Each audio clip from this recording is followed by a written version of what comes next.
This Film is Lit, the podcast where we finally settle the score on one simple question. Is the book really better than the movie? I'm Bryan, and I have a film degree, so I watch the movie, but don't read the book. And I'm Katie. I have an English degree, so I do things the right way and read the book before we watch the movie. So prepare to be wowed by our expertise and charm as we dissect all of your favorite film adaptations and decide if the silver screen or the written word did it better. So turn it up, settle in, and get ready for spoilers, because this film is lit.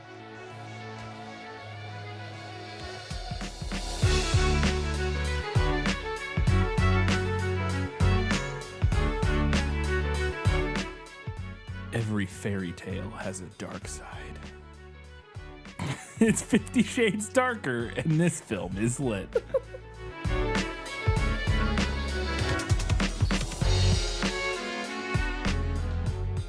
Hello, welcome back to This Film is Lit, the podcast where we talk about movies that are based on books.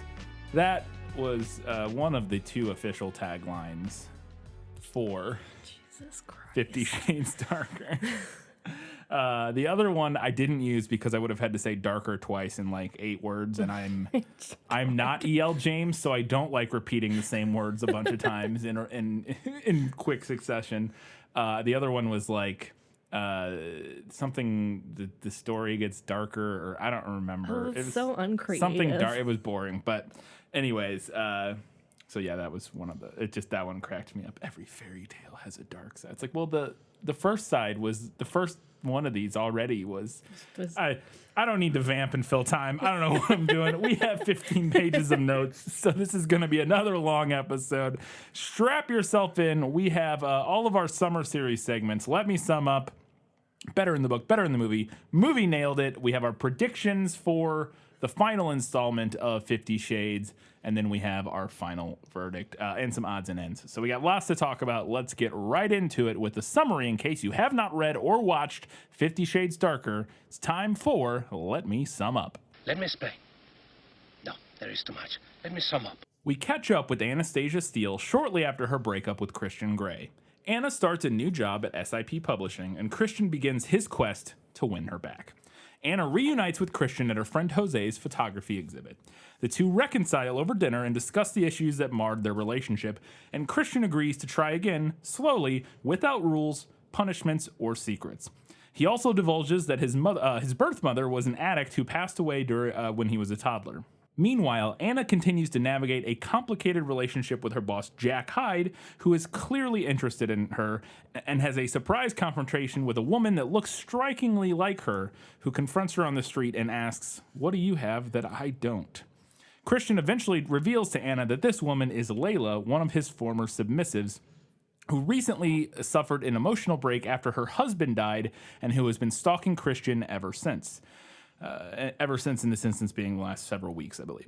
Prior to a charity event hosted by Christian's family, Christian takes Anna to a hair salon where she finally comes face to face with Mrs. Robinson, Elena, the woman who sexually abused Christian as a child, but who is now his business partner and close friend. During the charity event, Anna is confronted by Elena, who demands that she leave Christian as she won't be able to provide what he needs, and it becomes clear that Elena still has feelings for Christian. Back at work, Anna tells Jack that she won't be joining him on a work trip that he had requested her presence on, and Jack snaps, cornering her in his office and attempting to sexually assault her before Anna kicks him in the nuts and escapes. Christian then uses his influence to have Jack fired, and Anna is promoted to acting editor in his place. Anna subsequently moves in with Christian. Layla confronts Anna in her apartment, threatening her with a gun, but Christian arrives just in time to switch into Dom mode and subdue Layla. As Anna observes this, it confirms her fears and her feelings of inadequacy, and she takes off on her own, leaving Christian in the dark. When she eventually returns to the penthouse, Christian fears that Anna is going to leave him and drops to his knees in front of her and confesses that he is a sadist and that he likes hurting women that look like his mother, but also insists that she has/is changing this in him, and for the first time he lets her touch his chest. He then proposes to Anna, not in that exact moment, but roughly shortly after. But she forestalls answering. Is forestall the right word there? think so. I think so, too. I wasn't sure. I didn't look it up. Christian almost dies in a helicopter accident. I went into rapid-fire mode here towards the end because I got tired of summarizing this. Christian almost dies in a helicopter accident and accepts his marriage proposal. And at Christian's birthday party, they announce their engagement. This infuriates Elena, who confronts them both before Grace, Christian's adoptive mother, overhears that Elena had abused Christian as a child, slaps her, and throws her out of the house. Christian formally proposes with a ring. Anna accepts again, and we fade out on Jack Hyde plotting revenge as he watches the party from afar. So that is roughly what happens in this book. Yeah. But if you think it was exciting, based on listening to all that, you would be wrong. So I was basically summarizing the movie there. Yes. The book is close enough. Yeah, all that stuff happens. All that stuff happens in the book. So it's not like there's completely different things happening, but there's so much boring. We'll get into it. But yes, the movie, that's the events of the movie and kind of as they happen in the order of the movie. It's slightly different in the book, but we'll get into all that as we get into it right now in Better in the Book. You like to read? Oh, yes. I love to read. What do you like to read? Everything. All right, so overall, I like the music in these movies. I think it's fine. It's generally like just kind of inoffensive pop. Yeah. And then like pop standards like reimagined as like dark, brooding, sexy songs, which in general is fine. Sure. I will say I have this in Better in the Book because the opening cover in this movie, like as they're broken, we get like an opening montage similar to the first movie of them like kind of going about their daily lives. And we get a weird like minor key cover of The Scientist by Coldplay. And it is so on the nose throughout this montage that I couldn't help but laugh at it. And I had a little bit of a problem with that.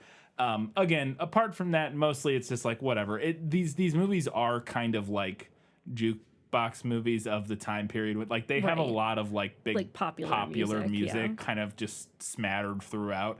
Which in general, again, it's not like it's...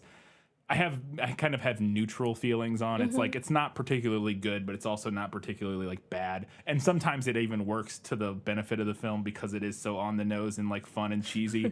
This one, I think you could make that argument, but I couldn't help but have my eyes roll out of my head when whatever the lyric. I don't remember the exact lyrics. There's some lyrics in The Scientist that line up with some exact moment of her like getting the flowers from Christian. And I don't remember what the heck. Let's see if really quick. I'm going to just try my best to find the moment really quick. I think it was like nobody would ever said it would be this hard. Yeah. Or nobody said it was easy. Nobody ever said it would be this hard. Take me back to the start or something. One of the lyrics like line up with her like getting his apology thing and like her looking sad. And it's just, I was like, okay, it just made me laugh. So. It probably didn't need to be in Better in the Book, but whatever. There's a scene early on where they're cooking, and this is a thing that the movie doesn't really allude to, at least not from my memory, that I thought was funny in the book and made a lot of sense, is that they're cooking, they go to her apartment to cook dinner, and she's going to make stir fry, and she gives Christian like some bell peppers to chop or something, and he like doesn't know how to cook. Yeah. And this has come up before in the books, I think, but I really like the idea that like he's literally never cooked or chopped a vegetable, which actually makes sense for his backstory. Because he was like, totally does. He grew up in a broken home until and he was so young he wouldn't be cooking at that age. But then once he was old enough, he grew up in a family that was incredibly wealthy and has help and whatever, and you know, you wouldn't be involved in the cooking. I think you could maybe make an argument that they like their kids to be well-rounded enough that they may have... Like you would think. Because there's this whole thing in the first book about how they like made them do a sport, an instrument, and you know what I mean? They were like big on like, you know, having their children need to be accomplished. Right. And so you would think that they might have been like, and you need to know how to cook or whatever. Yeah. But it also makes sense that they might not. Yeah. There's like a brief little moment in the movie where he was trying to chop the bell pepper and she was like, oh, just let me do it. Oh, but they don't talk about it like they do in the movie. Well, it's a reference to it. I just missed that, I guess. Though the movie also leaves out, though, we find out that when his housekeeper isn't there on the weekends, his subs cook for him. Yes. He literally does not ever cook. Yeah. Yeah. He just surrounds himself with various types of servants. I mean, to be fair, if I was that rich and on the week, like if I didn't want, I would order a lot of food. Yeah. Like if you were just he's a billionaire. Like I would just have somebody it truly cook for would me. not matter. But Like I love cooking, and I would still have if I had that much money. First off, I wouldn't have that much money, but if I had that much money, I would just pay somebody to cook for me. Like like most of the time, I feel like it's just. Like, as much as I do like cooking, I don't want to do it all the time. Yeah. So I would just pay somebody to do it. There's a great line that is in the book that does not make its way into the movie. I don't remember the exact context of this line, but Anna is talking to Christian, and he says something about, like, am I the only person like this or something. And she says, it's true. You're the only fucked up mercurial control freak that I know personally, which is a amazing line. it's a great line. I like that line a lot. Doesn't make it into the film. And then, one of the recurring plot points. So we're just moving through this because the Better in the Book segment, by the way, spoilers, very short. Yes. We're going to be done with this one in like 10 minutes. It's like less than a page of our notes. There's the recurring plot line of Layla, the stalker, showing up. And the first time we see her in the book, and not in the first time, one of the times we see her in the book and in the film is she seems to be, Anna wakes up in the middle of the night and thinks she sees somebody at the end of the bed and is like, what? And then as she like turns the light on or whatever, the person is gone. It's like a fun, creepy scene. And that happens in the film. But in the book, that happens in Christian's apartment. Right. And in the film, that happens in Anna's apartment. And I don't know if it makes sense for that to happen in Anna's apartment. I mean, I think you could argue it either way, because it makes sense that she would be in Christian's apartment because she knows his apartment. Yeah. But then she does also get into Anna's apartment later.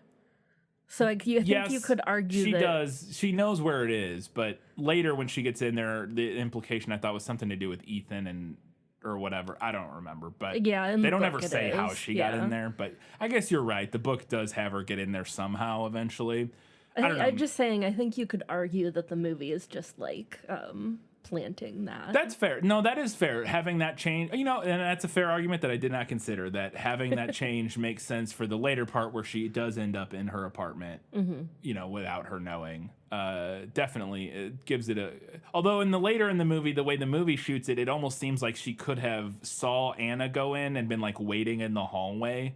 Yeah. And because Anna walks around in the apartment in the film, like getting stuff for like 10 minutes, or not 10, I don't know. We see a montage of her like going to different rooms and stuff. And then she gets back into the kitchen and Layla is standing like by the front door kind of. True. And it almost like she could have been like waiting in the hallway. Yeah. And like saw her go in and she didn't lock the door behind her for the 10 minutes she was going to be in there. I don't know. Whatever. It doesn't matter. But sure.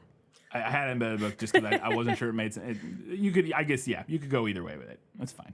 A detail that we find out in the book that is left out of the movie is that Christian has a massive library. Yeah, his penthouse he's got apartment. His Beauty and the Beast library. Yeah, his one redeeming quality in the book gets left out of the movie, and I like that you said Beauty and the Beast library because 100,000% that's what E.L. James was picturing when she wrote this. Yeah, 100%. Yeah, was the scene from Beauty and the Beast. Yeah, absolutely. Yeah, I had a similar note about his sweet library.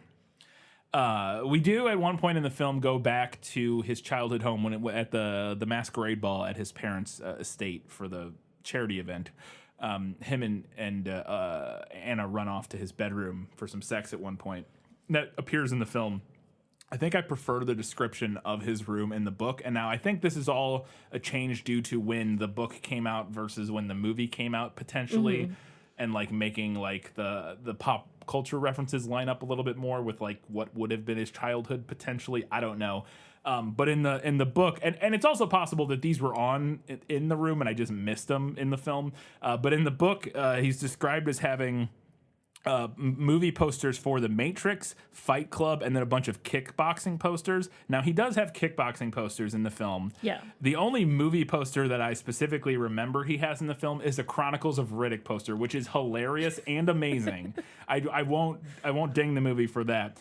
But him having a Fight Club poster is so perfect. It's so on the nose. It's so on the nose and perfect that I needed to see that, and I don't recall seeing it in the film, and that's really the main detail that I was disappointed about missing in the film. Again, assuming it's not there, it's possible I just didn't see it. It's dark in the room while they're walking around, so. When she does, she does get encounter Elena at the charity event, and they have this big exchange.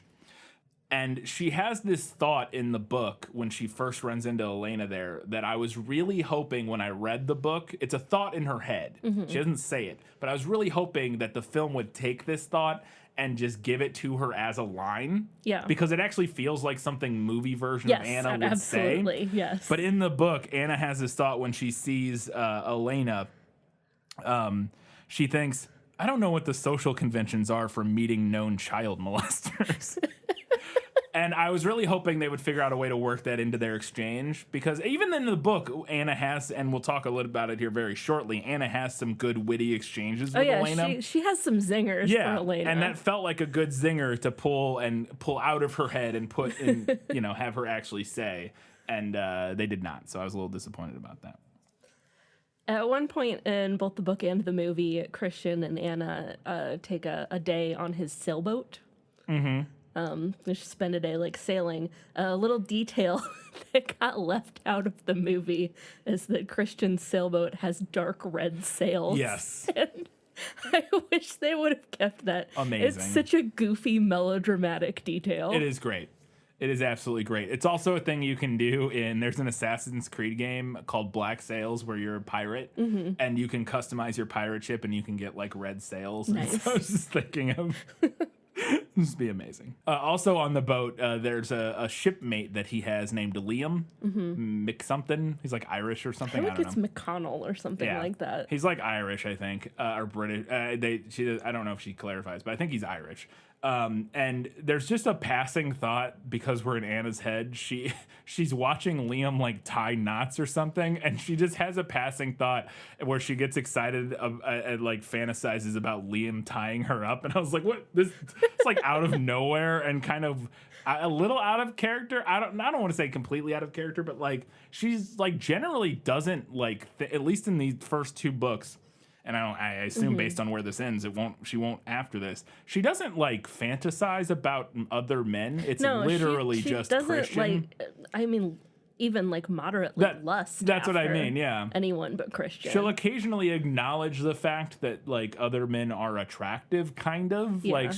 But usually in reference to other women finding them attractive, not her finding them attractive. And so I thought that one little line where she's she gets slightly titillated by the idea of Liam tying her up was very strange and kind of funny. I don't know how it would work. You wouldn't be able to work it into the film because again, it's just a thought she has, but I enjoyed it. Also, we get an Easter egg title drop, actually numerous times in this book that I don't think make it into the movie. And I am correct, right, that this was the old title for this? Yeah, you're correct. She has a line in the book, and I assume this is where the original title came from, where she's she wants to work or whatever, and Christian is well, Layla's out there. You got to stay here, blah, blah, blah. And she says to him, do you think I'm going to sit here twiddling my thumbs all day while you're off being master of the universe? Which master of the universe was the original title for when this was Twilight fanfic. Yep. Which I thought was fun. We got and it happens again, actually a couple more times in this book. Several other people, I think Elena at one point refers to him as, it happens a couple times. So, but that was the main one that was the first time. I kind of wish the movie wouldn't have dropped Dr. Flynn. I agree. So the Dr. Flynn character is Christian's therapist. Yeah. And there is a scene with him. There are a couple scenes with him in this book, but there's one particular scene where Anna's oh, I want to go talk to him. Yeah. And she goes and talks to him almost in a therapist capacity, kind of. Initially, she doesn't think of it that way. She wants to go and get the dish on Christian, which is funny because he wouldn't. Yeah, he if can't he's do a good that. therapist, he won't do that. He does a little bit, but but that's initially. But then it kind of morphs into him like therapizing her. Yeah. Yeah.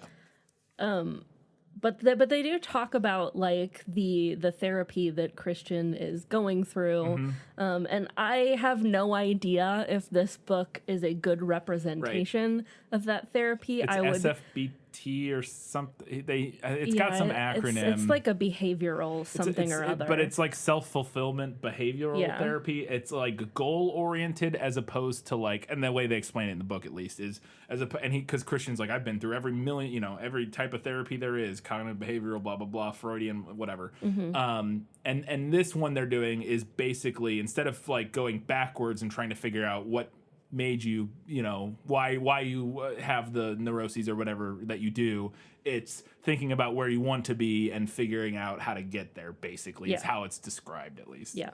I don't even know if it's a real thing or I not. know. Yeah. I don't know if it's a real thing. I don't know if this is a good representation of therapy.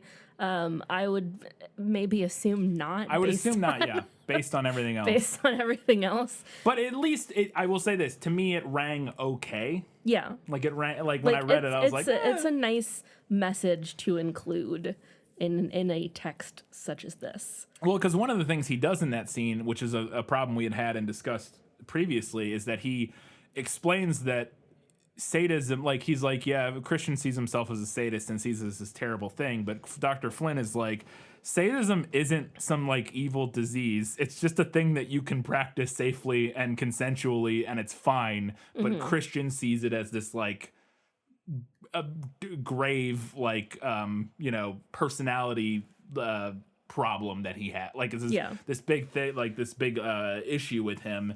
And Dr. Flynn's like, it's really not. Like he just needs to get over. Like there are issues connected to it, but it's not like you can do it and it can be fine. And I thought that was, again, interesting. And then I also thought it was interesting that he calls out, because a thing that plagues and makes this book so frustrating to read, because it's a constant. And when I say constant, I mean every second sentence is Anastasia's self-doubt and her own self-perception, and the fact that she doesn't feel like she's enough or good enough or whatever, which again, not to diminish that and say it's not a thing that tons of people experience and feel, but reading it for 500 pages is just like infuriating. Yeah. And he calls her out on it, and he's like, she I don't remember the exact exchange, but basically she's kind of critiquing Christian about something, and he's like, well, that sounds more of a you problem, and the fact that you don't think you're good enough or whatever, and I thought that was kind of an interesting, that whole discussion I thought was at least interesting. Again, maybe not like the perfect example of therapy or whatnot, but it was at least I thought it could add some interest, and again, done by somebody more competent than E.L. James, like even. We'll get to it. Even her husband, who wrote the screenplay, could have been handled maybe even better than it was in the book, and been a good scene. But yeah, for sure. They just left it out. One of the things that happens in this story is that it's Christian's birthday. Yes. And Anna decides in the book, as a gift, she goes into the playroom. 8 gifts, but yeah. Yeah, one of the gifts she gives him. She goes into the playroom and she selects some assorted items. Yeah. To wrap up and give to him. And I liked that. The movie doesn't include it. I thought it was a nice way to show that she was ready to engage with that aspect of their sex life. That has been a tension between them, is that she's been like worried about not being enough and wanting to do this stuff that she knows he likes doing, but then he's worried that it'll scare her. So like they have this tension, and she's like, no, I want to. And he's like, no, it's fine. We don't have to. And it's like, and it's very boring. Yes. I cannot stress enough that conversation happens like a million times, and it's infuriating and boring. Boring every time. Yes, but the culmination of it, is her, for his birthday wrapping. And I thought the same thing. I thought that was a cute scene, wrapping up some of the stuff from the playroom and being like, here, and I thought it played out well. In the film, she just asked him to go in there, which is fine. Like it's fine. It's just I thought But also the idea of her gift wrapping a butt plug is objectively hilarious. Also, it's objectively hilarious that she picked way too large of a butt plug. He's like, no. This is too big. This is way too big. No. Which I thought that was very funny. Speaking of, they do a little butt stuff. Yep, in at the book. very end. It's the very literal end. climax of the film. And they don't in the movie, and this is not a better in the book per se. When we were watching the movie, Yes. you paused it to suggest something, Yes. and I died laughing, and then the movie didn't do it, so that was disappointing. I knew this scene because she asked him to take her to the playroom or whatever, and in the book, this scene culminates with him, with some butt play, shall we say, and. And she really enjoys it in the book. And these movies have continuously, and we'll have some notes about it later. One of the things they've done is during the sex scenes, they've leaned into like the camp of it. Mm-hmm. And I talked about it in the first movie, like the first time when he uses the riding crop, like when he hits her on the butt with it, the music, we get the big music drop, like the big music sting happens. And like, cause we have all these like kind of building songs, and then it like builds and it like silence, and then like boom, the chorus comes in, and then it happens again in this movie in a scene later or earlier in the film but we'll talk about it later. Another moment of that happens.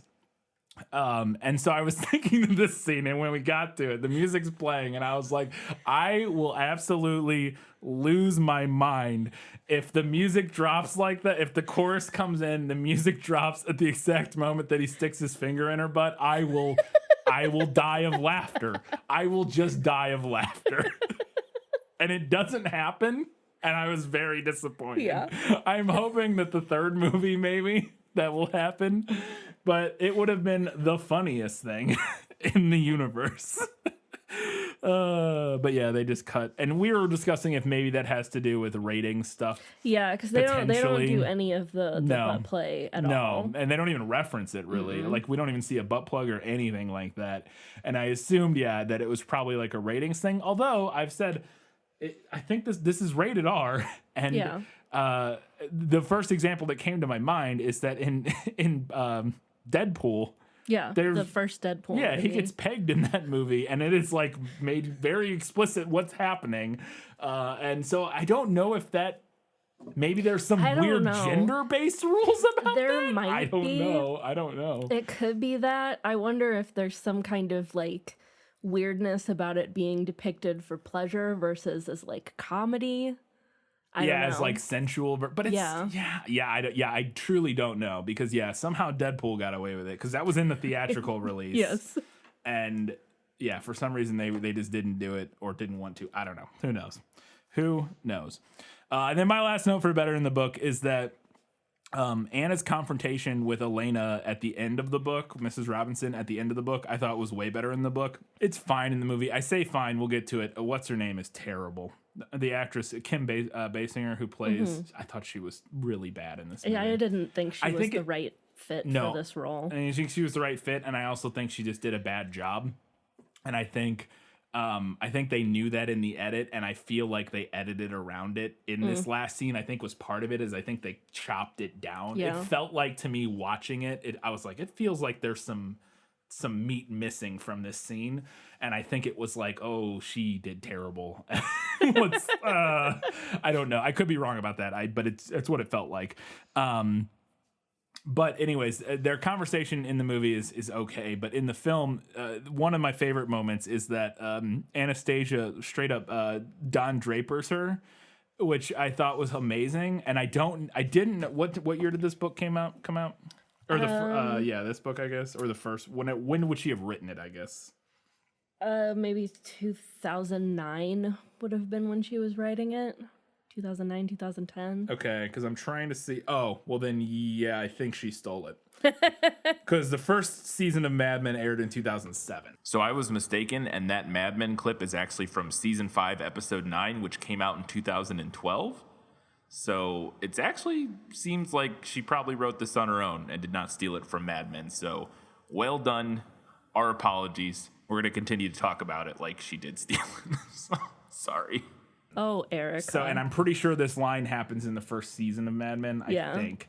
I've only seen the first couple seasons of Mad Men, but it's a very famous meme, maybe the most famous meme from Mad Men. I think up there with the one of what's her name leaving with the box and the cigarette. Yeah, and the cigarette. Yeah. I agree. Yeah, but so there's the scene in this book where they're having this confrontation, and Elena says to her, "I misjudged you. I thought you would be, or I misjudged you as a worthy adversary. I didn't think you'd be able to stand up to me or whatever." Or she says, "I have judged you incorrectly, Anna. You are a worthy adversary." And Anna responds by saying, "I haven't thought of you at all," which is objectively amazing. Yes. But also 100% she stole that from Mad Men, because Yes. the exchange in Mad Men is the guy ratty guy in the elevator. I don't remember what he says to him. He's like, "I pity you," or something like that. And Don Draper just looks at him and goes, "I don't think about you at all." And it's a great, it's a reason it's a meme. And I feel pretty confident based on when Mad Men came out and when this came out that she may have stolen it from Mad Men. But if she didn't, great line. Wish the movie would have included it. It's also possible that they knew that she stole it from Mad Men, We're like, and we're like, all right, we gotta leave that out. Yeah. All right. Oh, such a big segment now. Strap in. It's time for Better in the Movie. My life has taught me one lesson, Hugo, and not the one I thought it would. Happy endings only happen in the movies. So I mentioned earlier we get like an opening montage as we kind of follow Christian, or maybe not even Christian. It's mostly Anna. It might even just only be Anna. We follow Anna post breakup, kind of going about her daily life. But we keep getting these shots very subtly, and you might not even notice if you didn't know the plot going in, at least in a couple of the moments, of Layla like stalking her. In particular, like there's a couple shots of this, but there's one where she's riding on the bus, and at least I'm like 99% sure because the camera pulls focus onto her, I think. She's riding on the bus. There's a couple scenes of it, but one of them she's on the bus, and there's a woman like 3 rows behind her on the bus, just kind of staring at the back of her head. Again, it's very subtle, but I was like, I'm pretty sure that's supposed to be Layla. And so I thought that was fun. I thought that was a neat little idea. I didn't notice that. I'm a little sad I missed it. I was distracted during that opening montage trying to figure out what the cover of the song was that they were covering, because I knew it. Yeah. Because I know that song, but I couldn't place it with the cover until it got to the chorus. It's also one of those songs that I always can never remember what it's called. Yeah. Because the name of the song. Yeah, the name of the really song is like, not in the song. Yeah. So following that montage, Anna arrives at work for the day, and we meet her boss, Jack. Yeah. And there's a little detail. He comes in and he hands her like a coffee cup and says like tea, black, weak, right? Yeah, something like that. So he knows how she takes her tea. And I thought that was an interesting like misdirection of his character. Yeah. Like making him look kind of good right up front. Yeah. Especially if we compare it to like their coffee date Right. in the first book.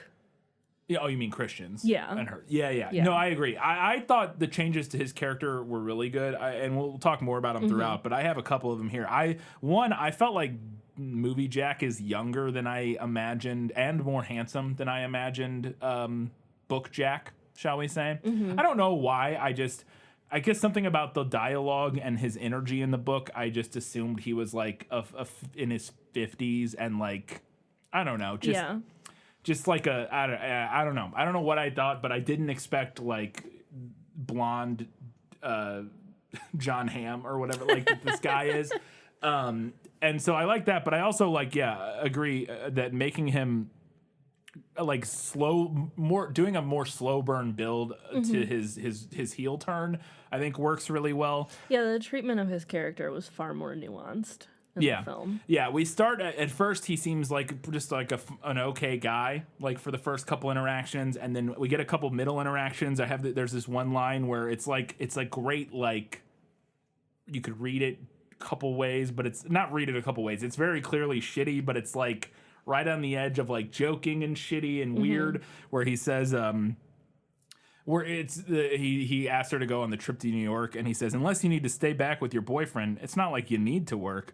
And like the way he says it, he delivers it like it's a joke.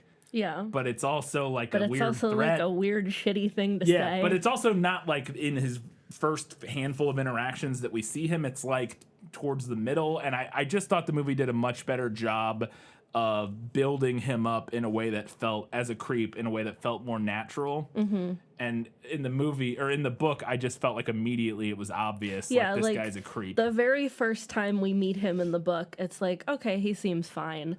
And then, like, after literally that, the next time we see him, he's it's like just a monster. Yeah, he's like, yeah. And I agree. And I felt the movie did a much better job with that. But I did nail my prediction there. I will just put my bullet in that. It was very obvious because his name's literally Mr. Hyde, but whatever. Not exactly subtle, but sure. Erica is not known for her subtlety. No. Jackal Hyde. Yeah. I'm sure she felt very clever. Very clever when she came up with that one, for sure. Another thing that I really loved about this movie is that we lose basically all of Anna mooning over Christian at the beginning and being a sad-faced sad girl. Oh my God, it's so much better. Oh my God. This book, I spent the first chapter or so of this book in a full body rage. Just like a visceral rage. Anna opens this book opens with her being like, it's day 3 post-Christian. Yeah. I haven't spoken to anyone. I haven't slept. I haven't eaten. She says, I have survived day 3 post-Christian. I was like, oh, come on. Like, girl. She's like, I have nothing left to break. And I'm like, you're 20 fucking 2. Yeah. Jump back on that horse, girl. You're gonna be fine. Yeah. This part of the book, well, actually all of the parts of these books, but this part of the book really particularly clashed with the type of person that I am, and like particularly the type of friend that I am.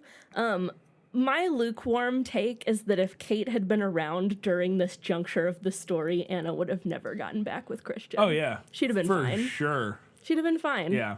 And I know that because I would have never allowed one of my friends to get back with this person. Yeah. Not in a million years. Yeah. I'm locking you in the apartment and I'm taking your phone. Yeah. And that's how that's going down.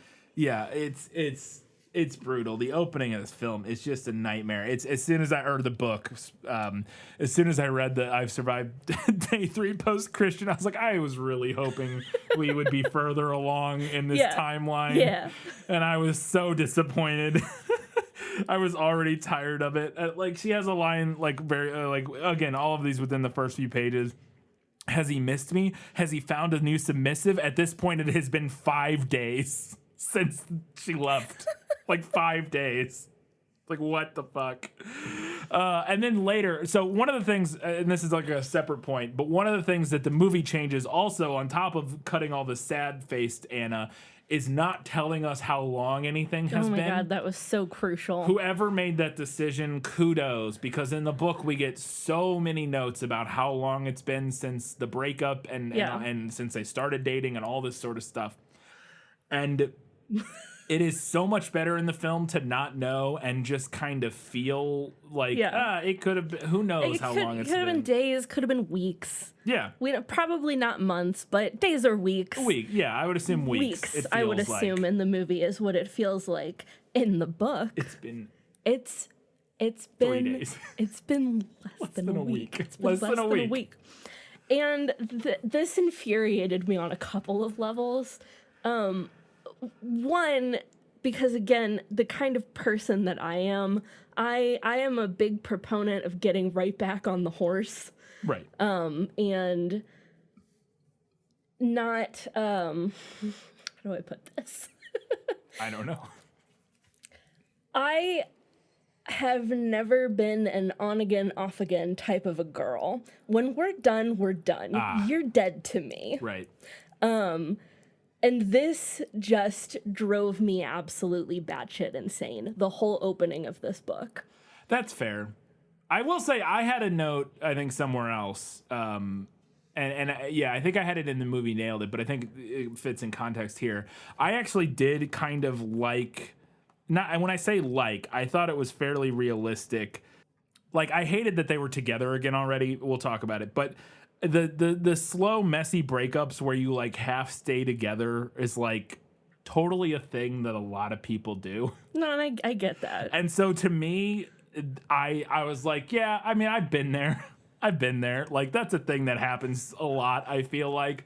Now theirs is different because it's not like the slow, messy breakup where you're really just sleeping together still for like a couple months, and then like eventually you just like actually stop seeing each other. And they don't really do that, but it is very hard to read. It's very infuriating to read. The other thing that infuriated me was that the way they both keep talking about it, they talk about it like it's been months. Yes, that is years, the thing. like it's been ages since they've been apart. Right. Yes. And it's literally been 3 days. Yes. Like, that is the part that makes it supremely just like infuriating. And again, this works better in something like Twilight because she's literally like 17 or whatever. She's a high schooler. And again, Anna's not that much older, but she is in her 20s. She's like, you have a little bit more of a head on your shoulders and have a little bit more perspective. And it's just, oh my God. But Anna keeps thinking to herself, she she meets up with Christian again and she's like turned on and she's like, how can he still do this to me? I'm like, because it's only been 3 days. So you haven't even had time to uncouple yourself. No, not at all. Yeah. Yeah. How does he still turn me on? Because you slept with him less than a fortnight ago. Like, what the fuck? Yeah. His junk is still in you, probably. Yeah. Like, come on. Yeah. And she'll be like, he's still curt over the phone. Like, of course he is. Yeah. It's only been a week. That's the thing where she's like, has he found a new submissive? And I'm like, it's been 5. How would he have even in that time? Like, unless he already had one on speed dial, I guess. Like, it's been 5 days. I think maybe my favorite, though, was the first time she goes back to his apartment after they like get back together. And she thinks, I haven't been here since I walked out. Yeah. Yep. You're right. A week For ago. sure. Definitely. Yep. Accurate. Yeah. It's truly insane. It's infuriating. Yeah. Couldn't have been a better decision to drop the days and the timeline and just let us infer what I am so much happier inferring that they were broken up for multiple weeks. Yeah. So much it also happier. just, even if that wasn't the case in the movie, even though it feels like it definitely was, even if that wasn't the case, just not telling us just makes it feel better. But I also think that in the movie, like, if you ask like the writer or whatever like if you ask them like how long were they broken up, they'd be like a month or 2. Yeah. Like that would be what a reasonable amount of time. Well, it also helps fix all kinds of other things, like the only thing it messes with is Kate being out of town, but you could just say she left, like, whatever. Yeah. Like, that's... And she's with a millionaire. Like, they went on a month-long trip. Her family's got money, too. They like, went on a month-long trip, whatever. Matter. Yeah, it doesn't matter. They went on a trip for months or whatever, or a month or 2 or whatever. So, fine. That's, like, the only reason that it would be a problem. But it also helps with the whole job plot line. Mm-hmm. If she's been working at that job for a month already, instead of it's literally her second day on the job or whatever, and then like literally a week later she gets promoted. Like, we'll get to it, but it's just it helps everything. It also helps with Christian's heel-faced character turn. Yeah, if he's had more time to sit and think about what he's done. Yeah, and such and such. Yeah, I truly don't know why she made it such a short time. Like, I don't know what the thought process was. I don't know. Because there's just no reason. Yeah, there's no reason you for just move it forward a month, and then it feels like reasonable. Like, it feels like it's just crazy. I do not understand. She could have even done the dramatic Twilight thing where the months are all a page. Yeah. Just steal it. You stole everything else, Erica. Just steal that too. Yeah. Another thing the film drops from the books is the food thing. Obviously, they dropped it in the first one, so it makes sense that they would drop it again in this one. But we have a constant constant infatuation with Anna and when she's eaten and how much she's eaten and why. That we early on, there's a quote right after the breakup. She says, "By lunchtime Wednesday, I had managed a cup of yogurt, the first thing I'd eaten since Friday," which is when they broke up. And I was like, dude, you can go a long time without food, but that's literally 5 days and you have eaten nothing? Maybe that's why she thinks it's been months since Right, they yeah, broke she's up. like deluded, like her brain isn't functioning properly. Like, I understand you can go like weeks without food, although she was very thin to begin with, so I'm not sure that how long she could go. She doesn't have a lot to work with. Yeah, there's not a lot to work with. But even still, after 5 days, regardless, you're gonna be getting like, you're gonna be running into some problems, especially like I was just like, oh, it's 5 days of not eating is nuts. But anyways, and then in the book, literally the first words Christian says to her, I believe, yes, or at least maybe reuniting in person, but maybe not on the. I think they might have talked on the phone, but the first thing he says to her in person in the book is, "When did you last eat?" Yeah, which is incredible. And also throughout the book, numerous people, Kate herself, Christian, other people, I think Jose maybe, comment about how thin she's gotten because she has not been eating. And Anna's just like, oh, well, I like how I look when I'm malnourished. Yeah. Basically is what she says. And I was like, what the fuck? The movie drops all of that. And everyone telling Anna like how skinny she is and how much weight she's lost. Although it does not shock me that Erica Mitchell would have a fantasy about being super skinny and everyone telling her how skinny she is. Yeah. I mean, it's a thing a lot of people deal. Yeah, that's a thing a lot of people deal with, and yeah. Well, I mean, we'll get it. We'll talk more about Erica's issues with women as we move on, but yeah, I think that definitely folds into that for sure. So in the book, we kind of alluded to this, but they do talk on the phone, and she's going to be going to Jose's photo exhibit, and Christian is like, well, it's a long drive. Let me drive you. Yeah. And she just agrees. She's like, sure. She's like, oh, yeah, all right. We're doing great with our breakup so far. Super great. That's not what happens in the movie, though. It's so much better. In the movie, she just goes. Yeah. To the photo exhibit. She just goes to the photography exhibit. And then Christian is there, and it was so funny when she shows up at the photo exhibit, and I was like, we're like 30 seconds into the movie, and I was like, it's comical how much better this is. Yeah, like, it's already so much better. much better already. Like, it's just, you don't even have to do anything. You just stumble your way into making a better story. You just tell a normal fucking story. Yes, it's wild. But yeah, it was so much better not having, and then Christian showing up there, it reinforces his, oh my God, it's just. Another thing that we lose in the movie is Christian constantly referring to Jose as boy and the boy. Yes. Which is something that is particularly bad in the first couple of chapters. Yeah. He drops off of it eventually in the book. But he'd like literally, there's a page in the first chapter somewhere where he calls him the boy like 5 times on one page. And I think that the intention was to have him be like being condescending. Yes, the idea is he's being condescending, and it's, I mean, Christian's only a few years older than him. Like, Christian's like 27 and Jose's like 22 or whatever. It's not like that. But yeah. I just want to slide in the fact that Jose is also the only non-white character in the book. In the book. In the film, we get a few more. No, there's one unnamed non-white character who works at Gray Enterprise Holdings or whatever. The very handsome black guy from the first one who shows up at the end of this book. Again, does not get a name, just referenced as the very handsome black guy that I saw the first time I was in Christian's office. But yeah. And now I know I don't want people to think I'm like lumping people of color all together. No, I know it's definitely not a typically like an issue that black people deal with. You're and not Latino people as Jose is. Yeah.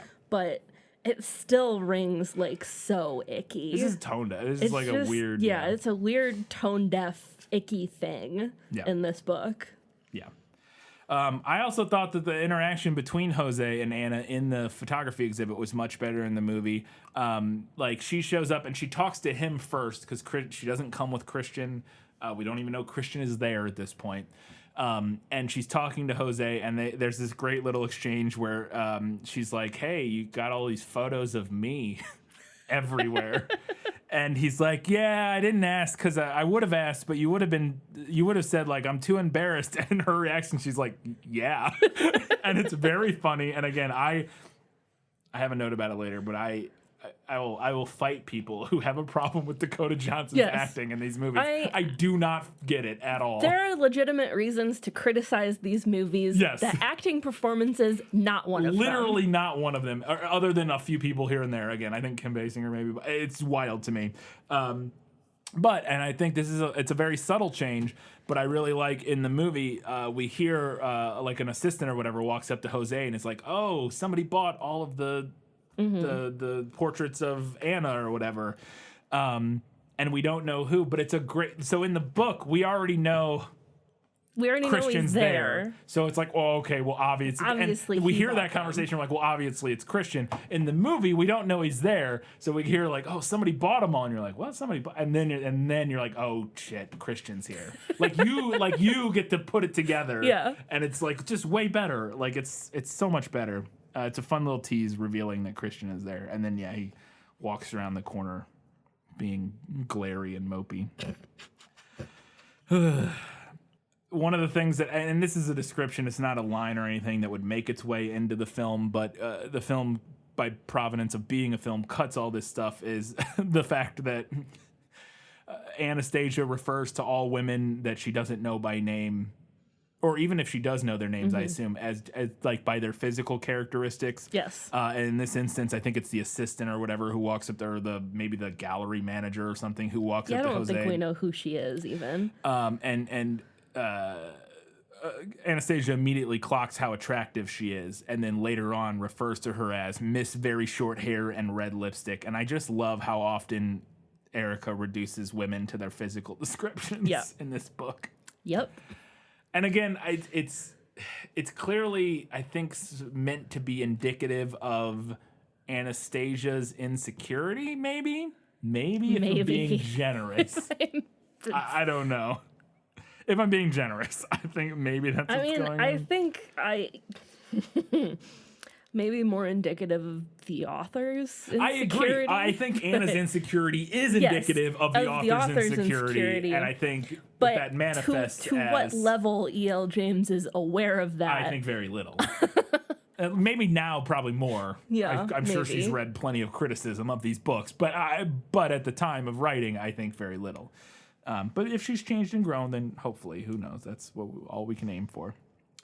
There's also, this is a tiny detail that does not matter, but the movie cuts it out, where there's a photographer that comes up and gets a picture of Christian and Anna, I think, maybe just Anna. I don't even remember, because Anna's like in all the art or whatever, or in all the photographs, and a photographer from the newspaper is like, hey, can I get a picture? And then the photographer says, hey, what's your name for the newspaper or whatever? And she says Anastasia Steele, and then the photographer just walks away. And I was like, she didn't ask you how to spell Anastasia Steele, because spoiler, Steele is not spelled the way I would necessarily. There's an E at the end. It's not spelled like the noun. Yeah, that's what I mean. Like I could guess how to spell Anastasia Steele, but if I'm a reporter / photographer, I am asking that question.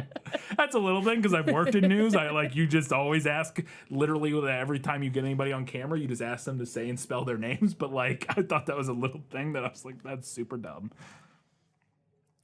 Another thing we do with the movie loses is that the first chapter of this book just literally hits all of the highlights from the first book, and I was like, it's what like are a greatest we hits It's tour. a greatest hits album. I was like, what are we doing? We get a sexually tense elevator ride between her and Christian. We get a helicopter flight. We get it's just, I think there's something, but there's just a handful of things all in the first chapter where I'm like, we already have done all of this. I mean, this is just tidings of what's to come. I mean, this whole book is just the same fucking nonsense repeated ad nauseum for 540 pages. But I was like, why are we getting the same beats? And again, I'll get into this later. I hope I remember to recall it. I guess this is as good a time as any to talk about it. The repetitive nature of this book, I think, is partially due to the nature of how this book was originally intended to be absolutely digested. Yes, because it was published serially. It was published serially, and it is erotic literature. Mm-hmm. So basically, I would assume that every little section of chunk of this that you would read when it came out, you would want, were you going to read, serialized erotic fiction, every time I pull it out, I want to get some of the stuff I want every time because I'm reading this when I want to be aroused or whatever. So I want some brooding sexual tension between my main characters. I want some witty repartee. I want maybe a little bit of like inner turmoil from my main character, and then I want a sex scene. Yeah. Roughly. Maybe not all of that every time, but like a lot, like, you know what I mean? Like you can't go too many serialized sections in a row without hitting some of those highlights. Mm-hmm. And so I think maybe that's one of the main reasons this book becomes so repetitive. I think that is the reason. I think that is maybe slightly less indicative of E.L. James's skill as a writer than it is indicative of her resistance to editing. Yes. Because there's a lot in both of these books that I can tell are hallmarks of it being serially published online fan fiction that should have been smoothed over in editing. You could have cut so much of it wasn't. Yes, absolutely. And that's a good point, because when this came to be published into a novel, any good editor goes, okay, we got to get rid of this. Yeah, we're going to get rid of this because there's a huge difference between reading these scenes meted out one a week, maybe one or two a week, or whatever, or maybe even further apart, and reading them all back to back in one sitting. Yeah, and reading them as a novel as opposed to as, like I said, like, again, it's erotic literature as like, I want to read something spicy. Let me go find the next installment, the next couple chapters of the serialized, fan fiction I've been reading. Yeah. And that'll get me in the mood or whatever. If you're reading it, like, that makes sense in that context. But when you're publishing it as a novel, you need to like, okay, well, we got to cut like half of this. Like half of this does not need to, this book could literally be 300 pages. Yes. And it would be, well, it's what like it could be the movie. It could just be the movie, and it would be fine. But it's not. So, so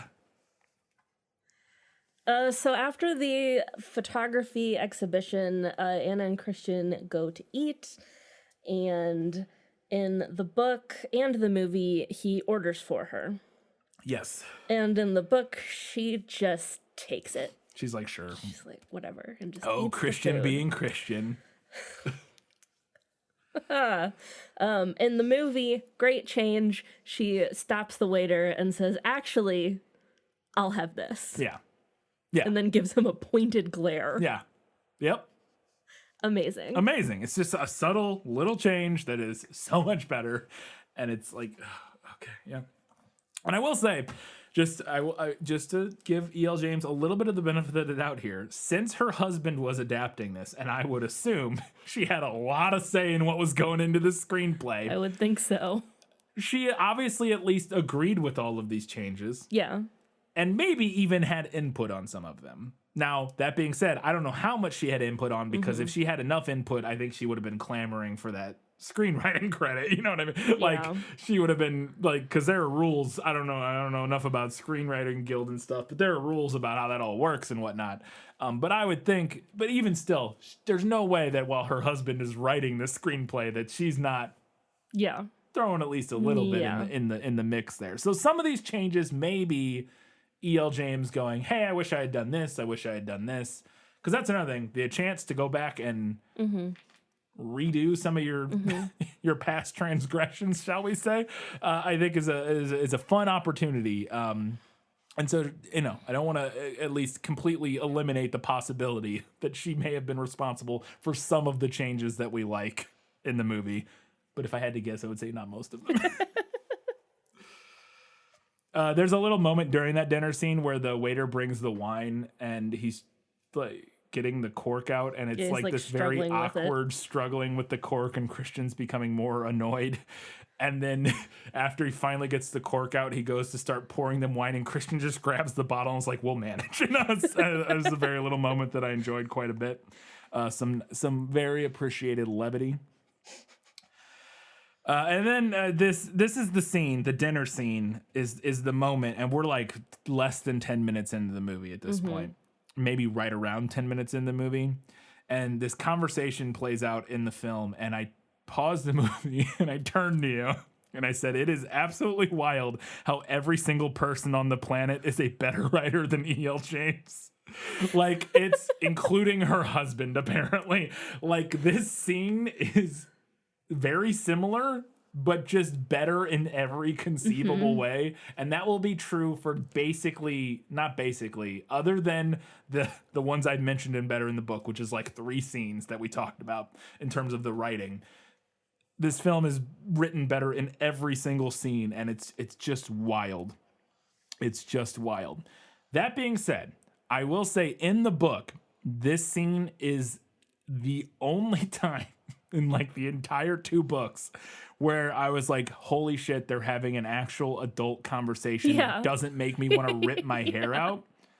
It's just like Anastasia like straight up lays out. She says to him, "It's your joy in inflicting pain on me that's difficult for me to handle." It's like, oh my God, she just clearly communicated what her issue is.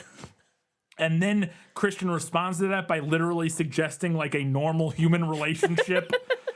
And I was like, what is happening? And then like he actually says some nice stuff about her after that. And it's just the nicest their dynamic has like ever been. I was just like, what is this? Who wrote this? It's clearly not E.L. James. It was just so striking how different. I just couldn't. I mean, to be fair, it is definitely E.L. James, because the nice thing that Christian says about her is just a string of adjectives.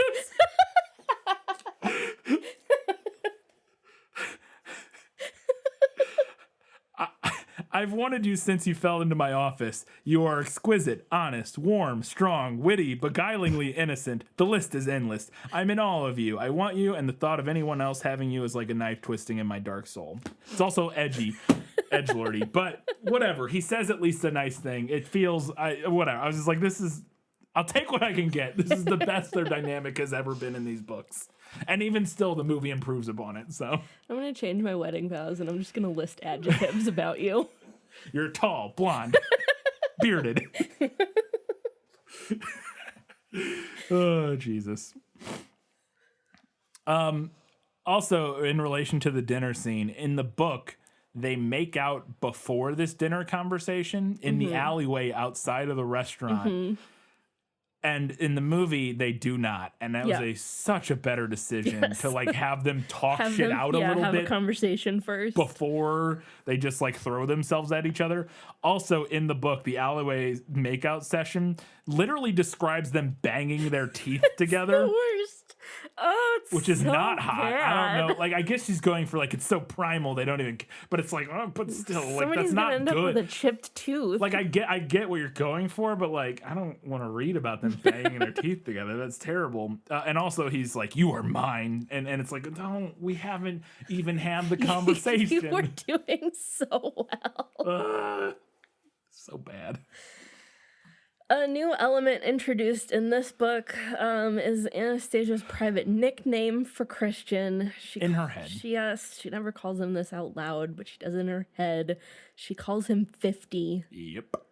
And I hated it more and more every time I had to read it. Yes. So I was thrilled that the movie simply excised that. Yes, absolutely. The movie also cut their entire horrifying conversation about why she didn't use the safe word. Oh God, yes, I had this in note the last too. Yep. scene of the first book/movie. For a quick reminder, she asks him at the end of the first book to show her how bad the punishments can be. So he takes her down into the playroom and hits her with a belt. Yeah. And she freaks out. Yeah.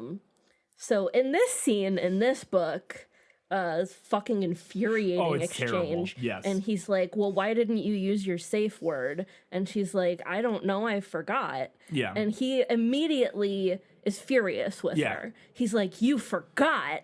What do you mean you forgot? And I'm like, she's not a sub. She doesn't know what she's doing, She you doesn't idiot. know what she doesn't. Oh my God. Yes. And then like the victim blaming is unmatched, unparalleled in this scene. He's like, once the going gets tough, you're immediately out the door. My brother in Christ, you hit her with a belt. Yeah. Yeah. I would be out the door too. Yeah. Well, yeah, and he just and then it gets even worse because then she internalizes that and it's like her inner goddess says to herself, "See, you brought all this on yourself," and it's like, oh Jesus Christ! So she's like mad at herself for not safe wording. And again, I think ultimately, I don't think the book thinks he's like right here.